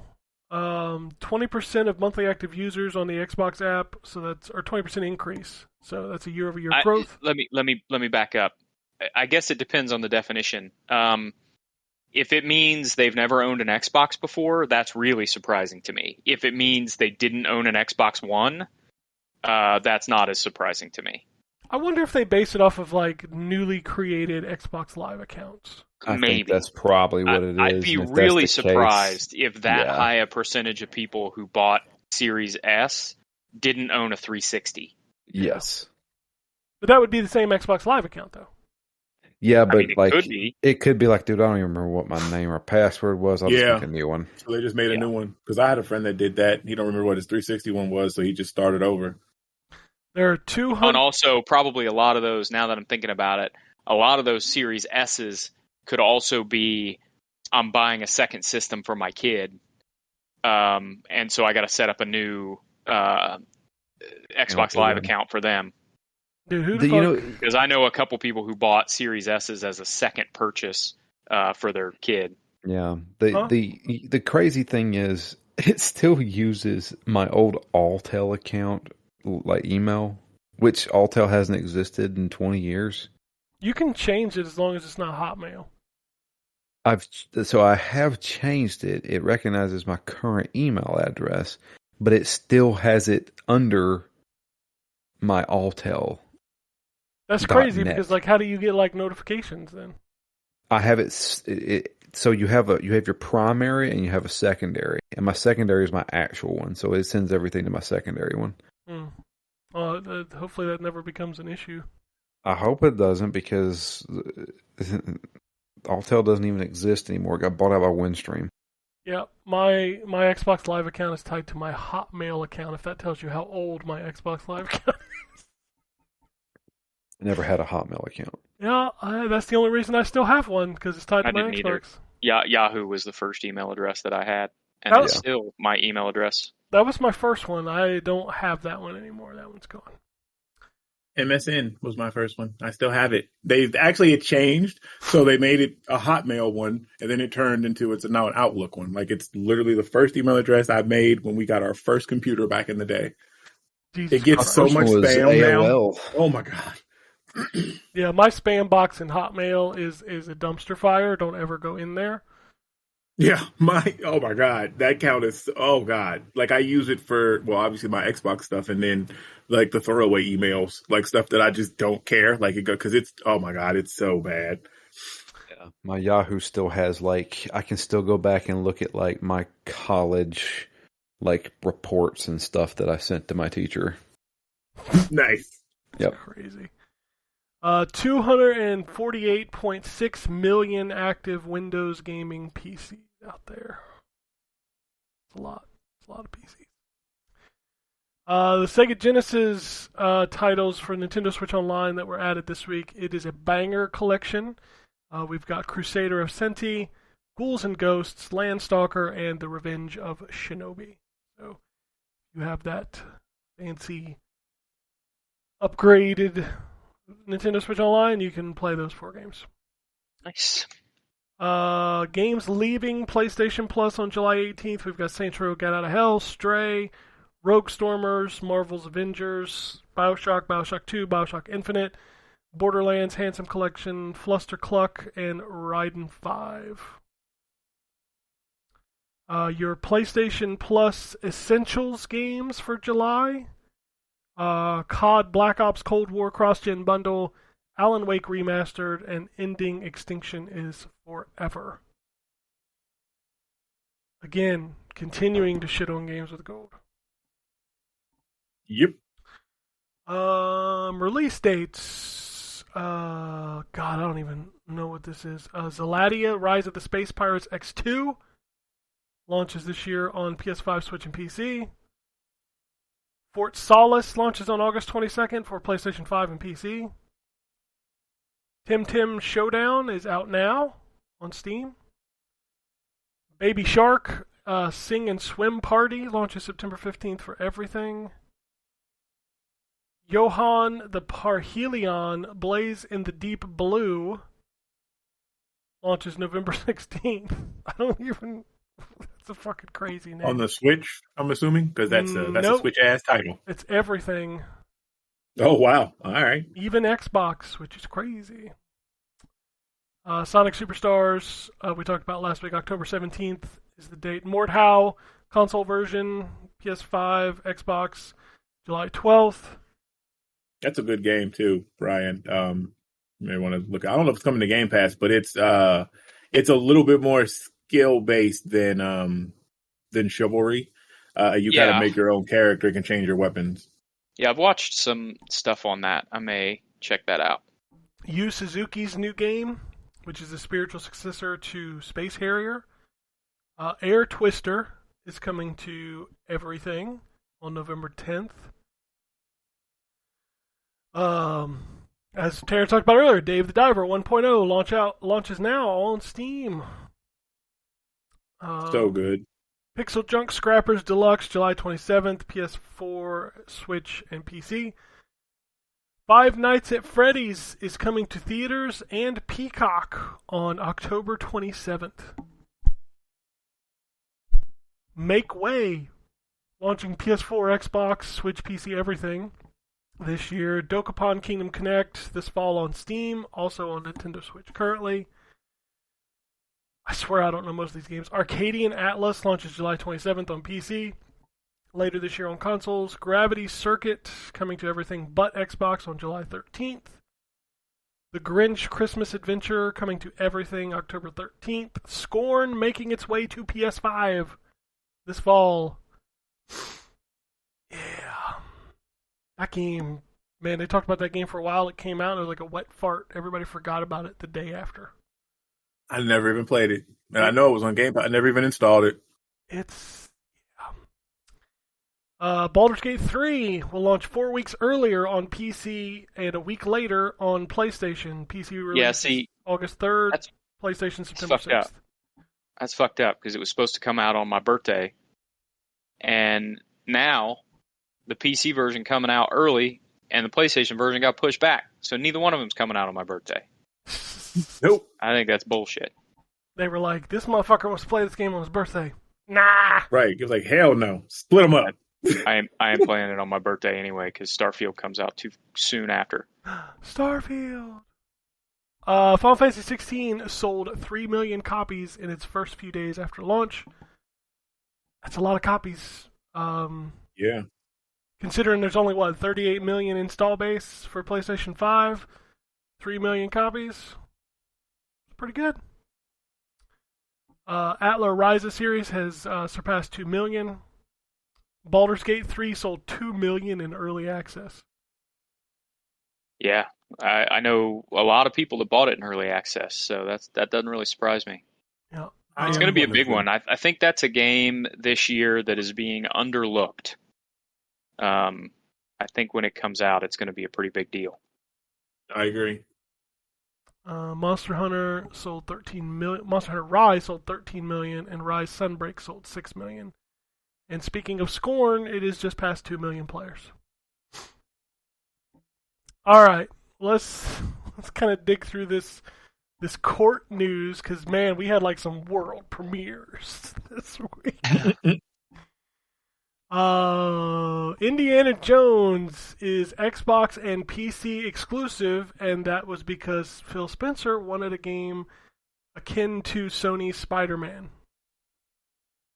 So, Phil Spencer also confirmed that PlayStation tried to make Starfield exclusive, and that's why he bought Bethesda. That is awesome. That's like the ultimate flex right there. Like, oh, you're trying to make right? Fuck it, I'll just open my pocketbook, write this check. We good. I'll buy the whole building. I ain't even fucking with y'all. Whatever. Like, that's crazy. It's like the end of Batman Superman, where he's like, "How did you do this? I bought the bank." Oh yeah, exactly. I bought the bank. Oh. Phil Spencer also said PlayStation is the biggest platform for Call of Duty. Duh. And his goal is to ship future versions of Call of Duty on PlayStation. We all knew that. According to this, Microsoft has invested more in xCloud and sacrificed Series growth as a trade-off. You idiot. Yeah, and I don't even buy that. That feels like the kind of thing you say after the series hasn't performed as well as you want it to. Well, to be fair, Series X is almost impossible and has been impossible to find for 2 years. Yeah, well, like again, I don't know. That feels very much like corporate speak. That's the our positioning in the marketplace with Series X isn't the fault of us or the fault of our production capability. It's because we've been investing our resources in xCloud. But there was also a piece of this where there was a note that Phil Spencer actually floated the idea of closing Xbox and making their gaming division mobile at one point. Which is crazy. I said something about Xbox going away and turning into a production studio, and everybody yelled at me. People are still saying it on Twitter, though. They still think it's going to happen. I still think it's going to happen. I just don't see it, and you know why? Because what fucking games would you be excited coming from Microsoft to the PlayStation? All the Activision Blizzard shit. If it goes through. If. Yeah. I still don't know if I believe that it's going to happen. We're inching ever closer. I wish it would just be over so I can stop talking about it. Hopefully maybe. I don't know what you seem to be enjoying it right now, Kim. Oh, who, me? No. Yeah. No. Just hanging around. Just hanging around. Okay, so here's some interesting stuff that came up. So this court case had a lot of shit that we weren't supposed to know, but it just somehow got out there. So according to the trial, Microsoft had considered acquiring Sega back in 2020. Some of the other companies on the final watching list in 2021 are Thunderful, Supergiant Games, Niantic, Bungie, which didn't happen, Zynga, which didn't happen because that's Take-Two now, and IO Interactive, as well as smaller devs including Moon Studios, Team Cherry, or Heart Machine. Did you see, by the way, Sega's response? Yes. It was basically the business version of, we like you, Microsoft, but we just want to be friends. Yeah. Which makes sense. Yeah. Pete Hines' email said he tried to make the Indiana Jones game for over a decade, and everybody who hears the pitch says, "Oh my God, I have to play that game right now." Okay. Microsoft considered spending Sony out of business. As Matt Booty wrote, "We, Microsoft, are in a very unique position to be able to spend Sony out of business." I don't even know what that means. Like, buy all the shit. That's what it means. Here's one that would have killed it. Microsoft also considered killing the day and date launch of first-party titles into Game Pass. Yeah, that would have lose a lot of players. Yeah. Sony is wary of sharing PS6 info with Microsoft if the Call of Duty deal goes through, to make sure, because obviously they'd have to share the specs to make a Call of Duty for PS6 launch. Right.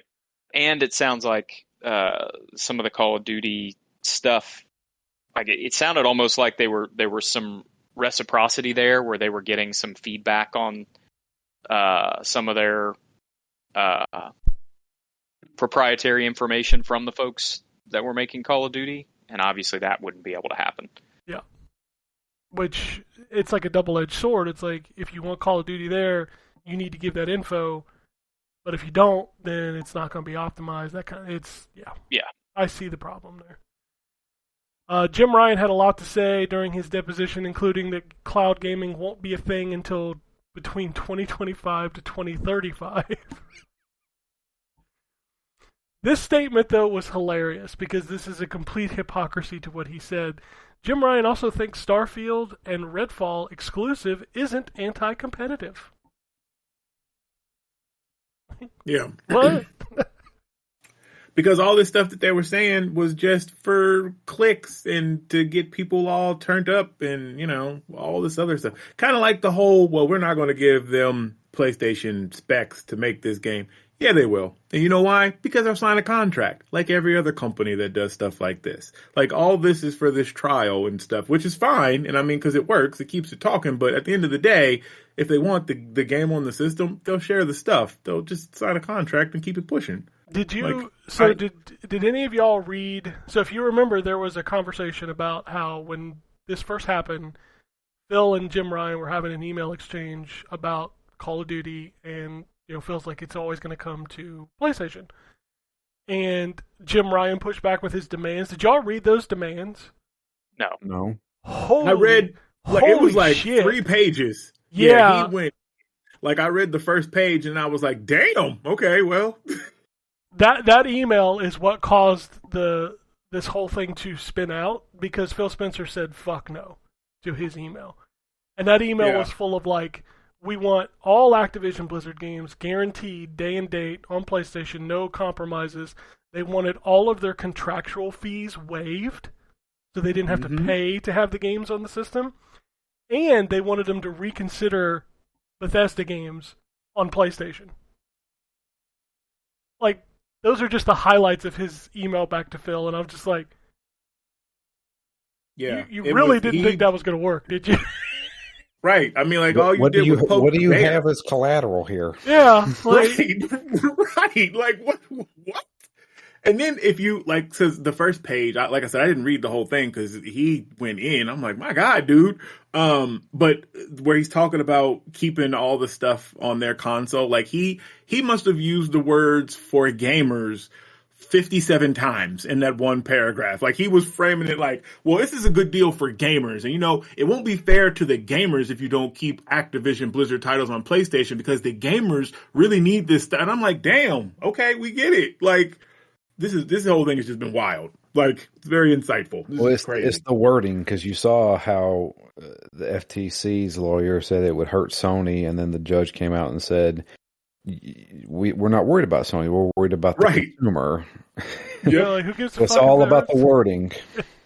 It's so funny to me. And also, Jim Ryan said that publishers told him personally that none of them like Game Pass, which was hilarious because as soon as that news came out, there were like 50 tweets from developers being like, "We fucking love Game Pass. What are you talking about?"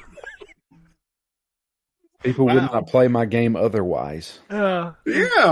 Crazy, man. It's so funny. Like, I love this. I love the shit coming out of this. I don't love this consistent, like, is it going to go? Is it going to go? Is it going to go? Like, who gives a shit? Well, I mean, they did their closing arguments on Friday, right? Yeah, this is broken down by day. So I'm only on Tuesday.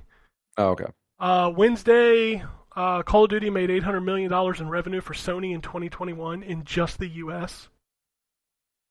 Jesus Christ, man. That's a lot of money. Development costs for Last of Us Part 2 and Horizon Forbidden West came out. Last of Us Part 2 took 90 months and $220 million to make. That's crazy. Horizon Forbidden West cost $212 million to make. How much was GTA 5 back in the day? Oh, fuck. Wasn't that like $500 million? Was it $500 million? Is it still the most expensive? I think so. I mean, until GTA 6 comes out, clearly. Sure. Or, I mean, technically Star Citizen. Star Citizen's not a game. It's not real. And well, they are collecting money on it. Of course they are. People say you... Aaron has played Star Citizen. Yes. I mean, he pretends to play it. It's, well, I mean, you kind of get in the ship and you can fly around a little bit and then you promptly crash into something or it bugs out. Can you come off the ship? You can? I hate it here. God! You can come off the ship. You can't get wood, though. When you actually are getting, like, wood and stuff, like, you can come off the ship. Satya Nadella said he doesn't like exclusives, but this is how Sony shaped the market. Bobby Kotick said he's not a fan of putting Call of Duty on Game Pass. Well, I got news for you, Bobby. If they buy it, tough shit. Hey, did you know, by the way, that there were no exclusives to the Intellivision or the Atari 2600? There weren't. You didn't know. You weren't there.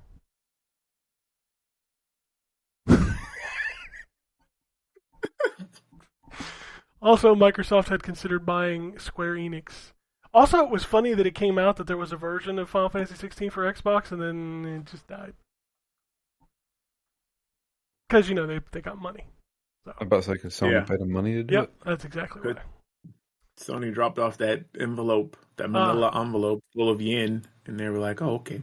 The FTC came through with another world premiere. The release date for Elder Scrolls 6 is 2026. I mean, of course it just lends credence to the rumor that existed already that the only reason they put that announcement out there is because everybody was pissed off about Fallout 76. Yeah. Yep. Yeah.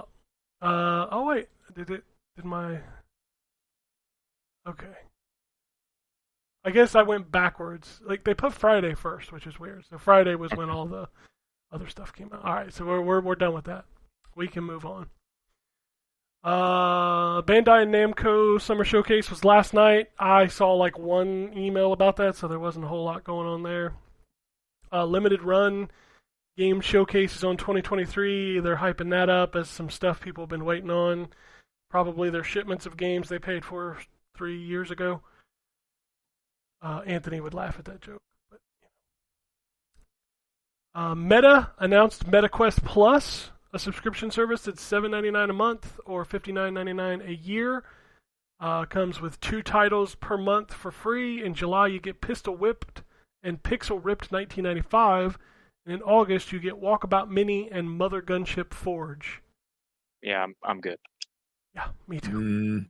You bought it, didn't you? Really, okay. No, man, my Switch. I haven't even messed with my Switch, my Quest in forever. But those. I don't think either of those are really, really good games. But no, I ain't doing that. They good. All right. So, who all owns a VR system of some sort? I have 3. Yeah, we have 2. Okay. I have 1. Wow, I'm an overachiever. I've got a PlayStation VR, and then Jacob has MetaQuest 2. Okay. So, when was the last time any of you put on that headset and played a game on it? For me, it's been months. My son plays it every single day. Okay. Multiple times a day. He and his friends play it. I mean, they play, if he would play it more if we didn't limit how much he could play to save his eyes. But I mean, they play Gorilla Tag as often as they can. Okay. It's with my son's generation, it feels like it's a much bigger deal than it is with ours. Okay. Basically, all of his friends have MetaQuest. Yeah, I have a Quest that Terrence gave me. I've never played a game on it. I did put it on and like mess around with some like YouTube videos and stuff, but I've never played a game. The last game I played was on PSVR before the PS5 came out. Okay. So 2 years ago? Two and a half years ago. Yeah. Okay. Mine was last year. Like I played when Among Us came out, and my kids were playing it. They still play it, but like I played that with them, and that's it. It's been sitting on the shelf since then. Yeah. Then pretty much the only things that I play are every great now and then I'll play Everybody's Golf on PlayStation VR, and then I have Golf Plus on my son's MetaQuest, and I'll play that every great once in a while. Did you get the cable? Is your PSVR hooked up to the PS5 or the PS4? PS4. Okay. Yeah, I have that cable. I never took it out of the package. Yeah, it's set up in the living room, and that system hasn't been played, and it's been a very long time. The PlayStation VR is so like daunting. Like I thought about setting it up on my PS5, and then I remembered that it has so many cables that they're numbered. Well, and the Move controllers kind of suck. So I never compared had to the Quest controllers. I do have Move controllers. They're covered in dust in my closet. Yeah. Wow. They're not very good, especially compared to the Quest controllers. The PSVR 2 controllers look pretty good, but yeah, I'm not buying a PSVR 2. Agreed, I'm not either. Me either. Resident Evil 4 Remake has added 7 new achievements, so that DLC should be coming pretty soon. Reasons why Alan Wake 2, another reason why Alan Wake 2 is digital only, like a significant amount of weeks actually, because otherwise that game goes on the disc. Obviously it has to be playable without a patch. So that's another reason why. Earth Defense Force celebrated its 20th anniversary this week. Okay. Did they drop a new game? I'm sure there'll be one. There's a roguelike game coming from that developer like next week or something. It's called like Zombie something. I can't remember the name of it. But anyway. What else we got here? Google is internally testing a product called Playables for playing online games on YouTube. Yep. That's funny. I saw that. Sounds familiar. Red Dead Redemption. Yes, the game from 2010 got rated in Korea, so people are speculating this is a remaster or maybe a Switch version. Okay. So, I would love a remaster in the Red Dead 2 engine. Yes, especially if that remaster allows you to seamlessly go from one to the other. Because, I mean, a lot of the map is already there. It would really suck, though, if they made it 60 and kept 2 at 30. Because then that transition would really suck. BioWare has confirmed that development of Star Wars The Old Republic has moved to Broadsword. EA will still be the publisher, though. So BioWare is no longer working on The Old Republic. Yeah, they're just doing Mass Effect and Dragon Age.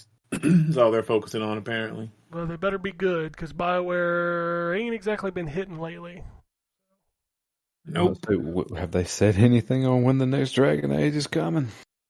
Next year, I thought. Yeah, like next year, and then Mass Effect is like way out. Like we're talking 25, 26 maybe? So. Yeah. I didn't realize they said Dragon Age was next year. I mean, that's what's up. I'm pretty sure that's what they said originally, that it was 24. Now, whether that's changed or not, I don't know. But I think we'll see it early next year. Like we'll finally get to see the game, and then they'll probably launch it within like 6 to 8 months, maybe. Actually, it'll probably be at the Keighley shows. It'll probably be a world premiere. That makes sense. December. I was thinking what else is this year, but yeah, the Keighley's in December. That seems right. Yeah, it feels like a holiday 24 release to me. Yeah. Here's some Ryan news. Yuji Horii said the Dragon Quest XII: The Flames of Fate will still take a while. They have some trouble because the game is directed for an adult audience this time. Oh, okay. So maybe there's some... Well, we've got a Dragon Quest Monsters game coming, which looks like it's going to be pretty good. When they say adult audience, does that mean there's fucking in Dragon Quest XII? Maybe. They're probably just going to say the word fuck because that's what, is hot. Final Fantasy 16 is like fuckity fuck. All I want to know is when we're getting our 2.5D remake of Dragon Quest 3. They announced that and showed it forever ago. And then they haven't said a single thing about it since. The day after never. Dragon Quest 3 is my favorite Dragon Quest, so I would love to play through it again in a 2.5D remake. But I could almost see those games being like shadow dropped on a Nintendo Direct or something. Yeah. It would be a good fit for the Switch. I think it absolutely comes to Switch, 100%. Steam has reportedly started banning games featuring AI art. Devs can unban their game if they can prove that they have the rights to the IP used in the dataset. Yeah, not just art, by the way, text as well. Yep. They clarified that it's also AI text as well. It makes sense. They can't, if you use AI to generate that stuff, you can't. You don't know where it's coming from. Yeah, you can't prove that you are the one who authored it. So, makes sense. Yeah, skimming through the rest of this news. According to Insider Gaming, Star Wars Eclipse, the game from Quantic Dream, is targeting a release date of 2026. Again, why are we showing these games like 3, 4, 5 years out? Jesus. No clue. I hate it. Yeah. I wish everybody would do what Rockstar does and just show their shit like 6 months before it comes out when it's already polished and mostly done. Yeah. Yep. Like Wolverine was shown like 2 years ago. Yep. Fucking Perfect Dark, Fable, like all this shit, man. Stop it. Metal Gear Solid 2 Collection, or Metal Gear Solid Collection Volume 2, rumored to include Metal Gear Solid 4, Metal Gear Solid 5, and Metal Gear Solid Peace Walker.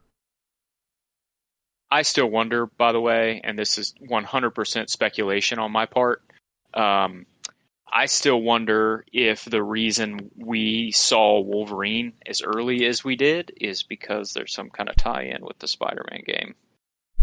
There may be, but it also could be because Sony was getting towards, and they're still in this position where they were getting towards the end of their PS4 developments, their games that were pretty much done, and they didn't have anything else. Yeah. So, because, we just had that big Sony showcase after 18 months, and they literally had hardly anything first party. So I don't know if anybody remembers Ultimate Spider-Man on the Xbox. Yes. Which is a great Spider-Man game. But that game also obviously featured Venom. And at the very beginning of the game, there is an appearance from Wolverine. I could see like a post-credits in Spider-Man 2. Yeah, I wonder if there's not some sort of tie-in there. But we'll see. And finally... Wait, it's already been... Oh, sorry. I keep talking, right, when you're getting ready to talk. You're good. They've already... the games have already indicated multiple other Marvel superheroes exist in the Spider-Man game universe. The Avengers Tower is in the first game. He talks about the Fantastic Four and the Human Torch. So it would be silly if this Wolverine character's not in the same universe as the Insomniac Spider-Man. Oh, it has to be. Right? So can Insomniac make any Marvel game? Or are there licenses otherwise? There's licenses. Yeah, Spider-Man's the only one that Sony owns. So. Well, they got the rights to Wolverine. Yeah, but they license them. Marvel for that. Yeah, they pay Marvel for that. License it. Okay. Yeah, Marvel's got to license anything. Like, I think Marvel's got everything back now except for Spider-Man. Is that right? Oh, but you know what? I kind of see what you're saying, Drew. If that's the case, then maybe that Wolverine won't show up. The universes won't be connected because they own the Sony Spider-Man universe. They don't necessarily, you know what I mean? Like, I don't know. I don't know how that would work if they could put the Marvel-owned one in. Well, I guess the same way they do with the movie. No, never mind. Forget it. It'll be fine. Yeah, I think Marvel got everything back. Didn't the Hulk just revert to them recently? Maybe. Yeah, I think so. I think I read that. They were dumb to sell all those off back in the whenever that They had happened. no choice. They were about to go bankrupt. Like, they had no choice. Yeah, I know, but it's That was still the like look how many dark days. years it took them to get it back, and they're owned by Disney. Like that's crazy. Yeah. And then, as we mentioned earlier, Daedalic Entertainment is closing its studio in Hamburg and will drop internal game development. They also canceled the next Lord of the Rings game. In the future, they're hoping to focus on publishing. That sucks for them. Yeah, I mean, they had their little niche corner, and then they flew too close to the sun and let that big ball they were pushing fall back on them. I'm sorry, I'm mixing up my lore. Also, I forgot to mention earlier, there's an Overwatch miniseries coming to YouTube in July. It totals 15 minutes between all 3 episodes. Why? Why are we doing this? I don't know. But you know what? Just go back and watch the shorts, the animated shorts that they made. Maybe it'll lead to a show. Sometimes they do stuff like that has turned. I'm trying to think of an example. I know there's something that I've seen that started off like that and it got like a network, like a proper series. And like Overwatch would be perfect for that. Like, I don't know why they not. I don't know. Maybe they waiting on Microsoft and Microsoft wants to produce it. Maybe that's what it is. Now let's hope it's as quality as the Halo show. Oh God. Yeah. Wow. Okay. Yeah. Already just kicked Halo while it's down. Oh man. All right. I'm gonna do a couple tweets here. Taker129 says, "Great podcast, but your comments on Final Fantasy 16 are ridiculous. This game is possibly the best game I played this year, and I played Tears of the Kingdom. Final Fantasy 16 feels like a blend of Game of Thrones / Devil May Cry. It's amazing, and hats off Square Enix. I am super thrilled you love that game. I am." Go. Ken, this is the last straw. First you did Postal, and now you did Final Fantasy. You're fired. You're fired. Oh shit! Thank you, Jesus. You're finally fired. You were relieved from duty. I'm out. That means the site will no longer post updates. Cool. Let's go. Oh my God. I see all these people talking about Final Fantasy and they clearly love it and I'm happy for them. And I just don't like it. I think it's extremely boring. So, but anyway, whatever. Radio PM says, "So fellas, where are we moving to? Blue Sky, T2, or other? Or are we just going to become the ZTGD Discord network? I miss old Twitter. Have a good show." What's T2? I don't know what T2 is. Yeah, that one I don't know what that is. There's so many freaking social things. Dude, creating social networks is so hilarious to me. So, like a couple weeks ago, here it is. I remembered clubs existed on Xbox.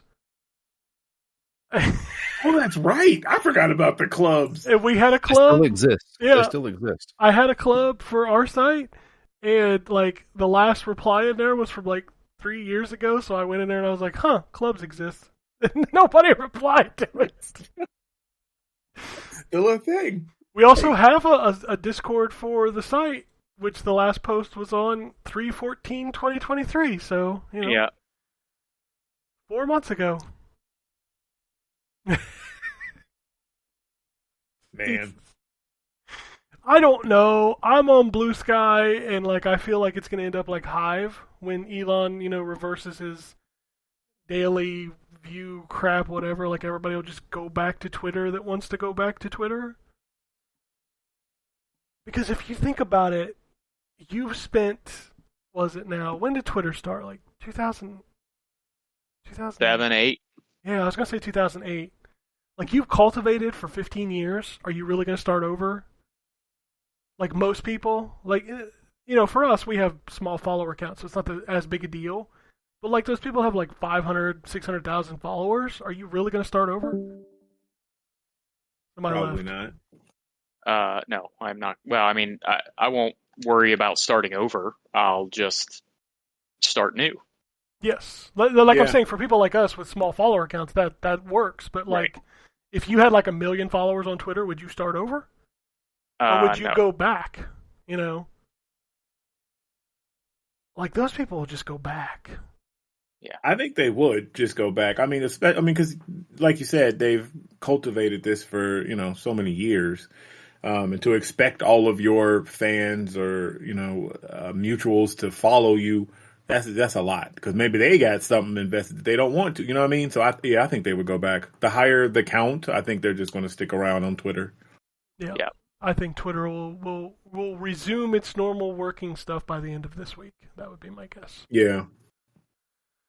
I know that the Twitter feed on TweetDeck is not loading for the podcast, so I apologize if I missed anything. I'm trying to do it on the actual website, which doesn't seem to be blocking me from looking at lots of tweets.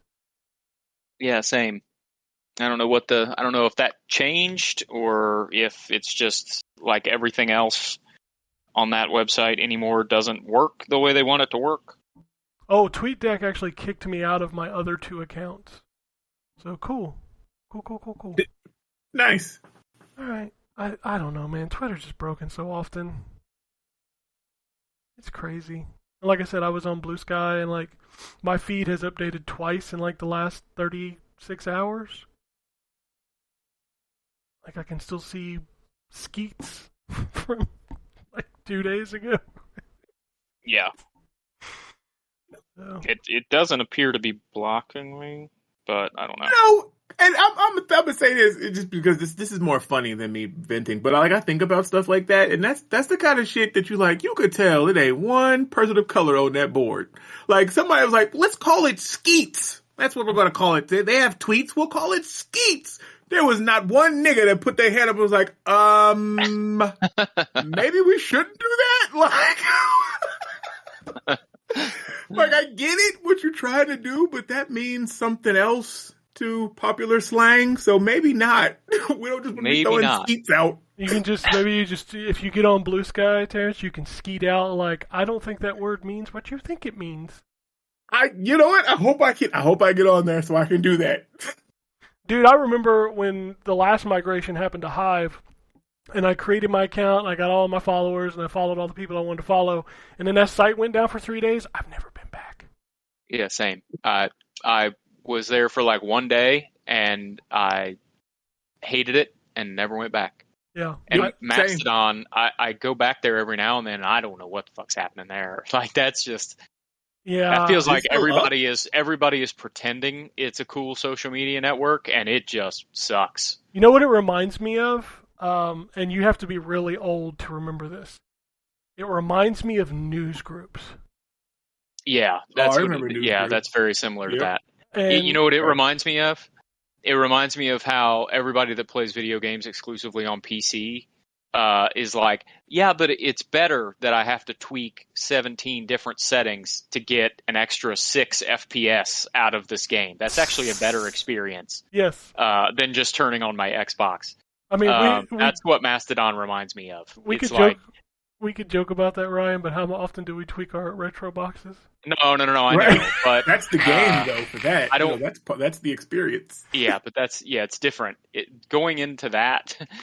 Like, I'm not trying to go into social media to tweak my experience. No.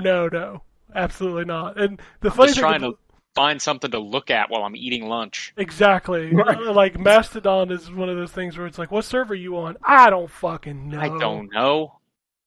Why do I need a server? Yeah, like, can we talk to each other if we're on different servers? I don't know. Man. Yeah, that's a lot. Jesus. That sounds like news groups. Man, so they have moderators and stuff? The other thing I don't like about Mastodon is I guarantee there's somebody listening to this podcast that's pushing their glasses up on their nose right now saying, actually, Mastodon is so much better based on all the things that you were talking about. Yeah, and to answer your question, Terrence, yes, there are moderators, and yes, if you join a server that moderator decides to close, tough. Oh, okay. Like I'm cool. You gotta move, son. Yeah, shit sucks. Man. Yeah, it's not a good experience. And Blue Sky, like yesterday when Twitter was down, like I was trying to log in and read my feed, and it would take like 2.5 minutes to load because it was being hammered so hard. Yeah. So yeah, I don't know. Twitter will be back to what it is, and Elon will be out there tweeting like, "Oh, look what we did," and it just exactly. I hope that's how he sounds when he tweets. Yeah, in that voice, exactly. He doesn't sound like that. I've actually heard him like in the videos and stuff. He doesn't sound like. I don't know. That's just the sound that I think that comes out of him when he talks. That's probably in my brain. Oh yeah, no, I've seen him in interviews. He has an accent, but it's a weird. It's a South African accent. Yeah, not some strange Italian accent that Ken was just doing. Right. Dude, I got crazy accents for everybody. Don't ask me to voice your character; it'll be a bad time. Oh shit! Well, Drew left, so I don't know when we're gonna get Phoenix Down back up and running. I know he's flying around everywhere. So as far as Twitter goes, I don't know, man. We're still there. I don't know if it'll work, but we'll figure out a way. So you can tweet at us at ZTGD Podcast. You can follow us on Twitter if you want. I don't know. I don't tweet that much anymore. Mostly use it for news. But if you want to talk to us, send us emails. Emails are the easiest way. We own that shit. Oh wait, no, we don't because I got fired. Never mind. Yep, you don't own that shit. But send an email to podcasts at ztgd.com. That's the best way to chat with us that might not be broken. And it's also much longer form, so yes. you're not bound by a character limit. Exactly. So use that method. Like so many people don't write emails, and I get it. Unless you want to yell at me about postal, don't send me that email. I don't care. You can draw us pictures too if you want. Yeah, I like pictures. Pictures are cool. Yeah. But I don't have anything else. Like I'm tapped. Not a whole lot of games coming out this week, so I'm probably just gonna play a bunch of fucking Zelda again. Tweak my retro box a little bit more, because why not? Why not? Yeah. And it's also a holiday, so like, yeah, there'll be loud fireworks at night, which is annoying. Oh my god, they were doing that in my neighborhood last night, and my cat was losing her mind, running from room to room. I was like, I didn't realize she was so afraid of them. Yeah, they did it here before the storm came in last night. We could hear it. Yep. So, anyway, that's it. If nobody has anything else, we'll get out of here.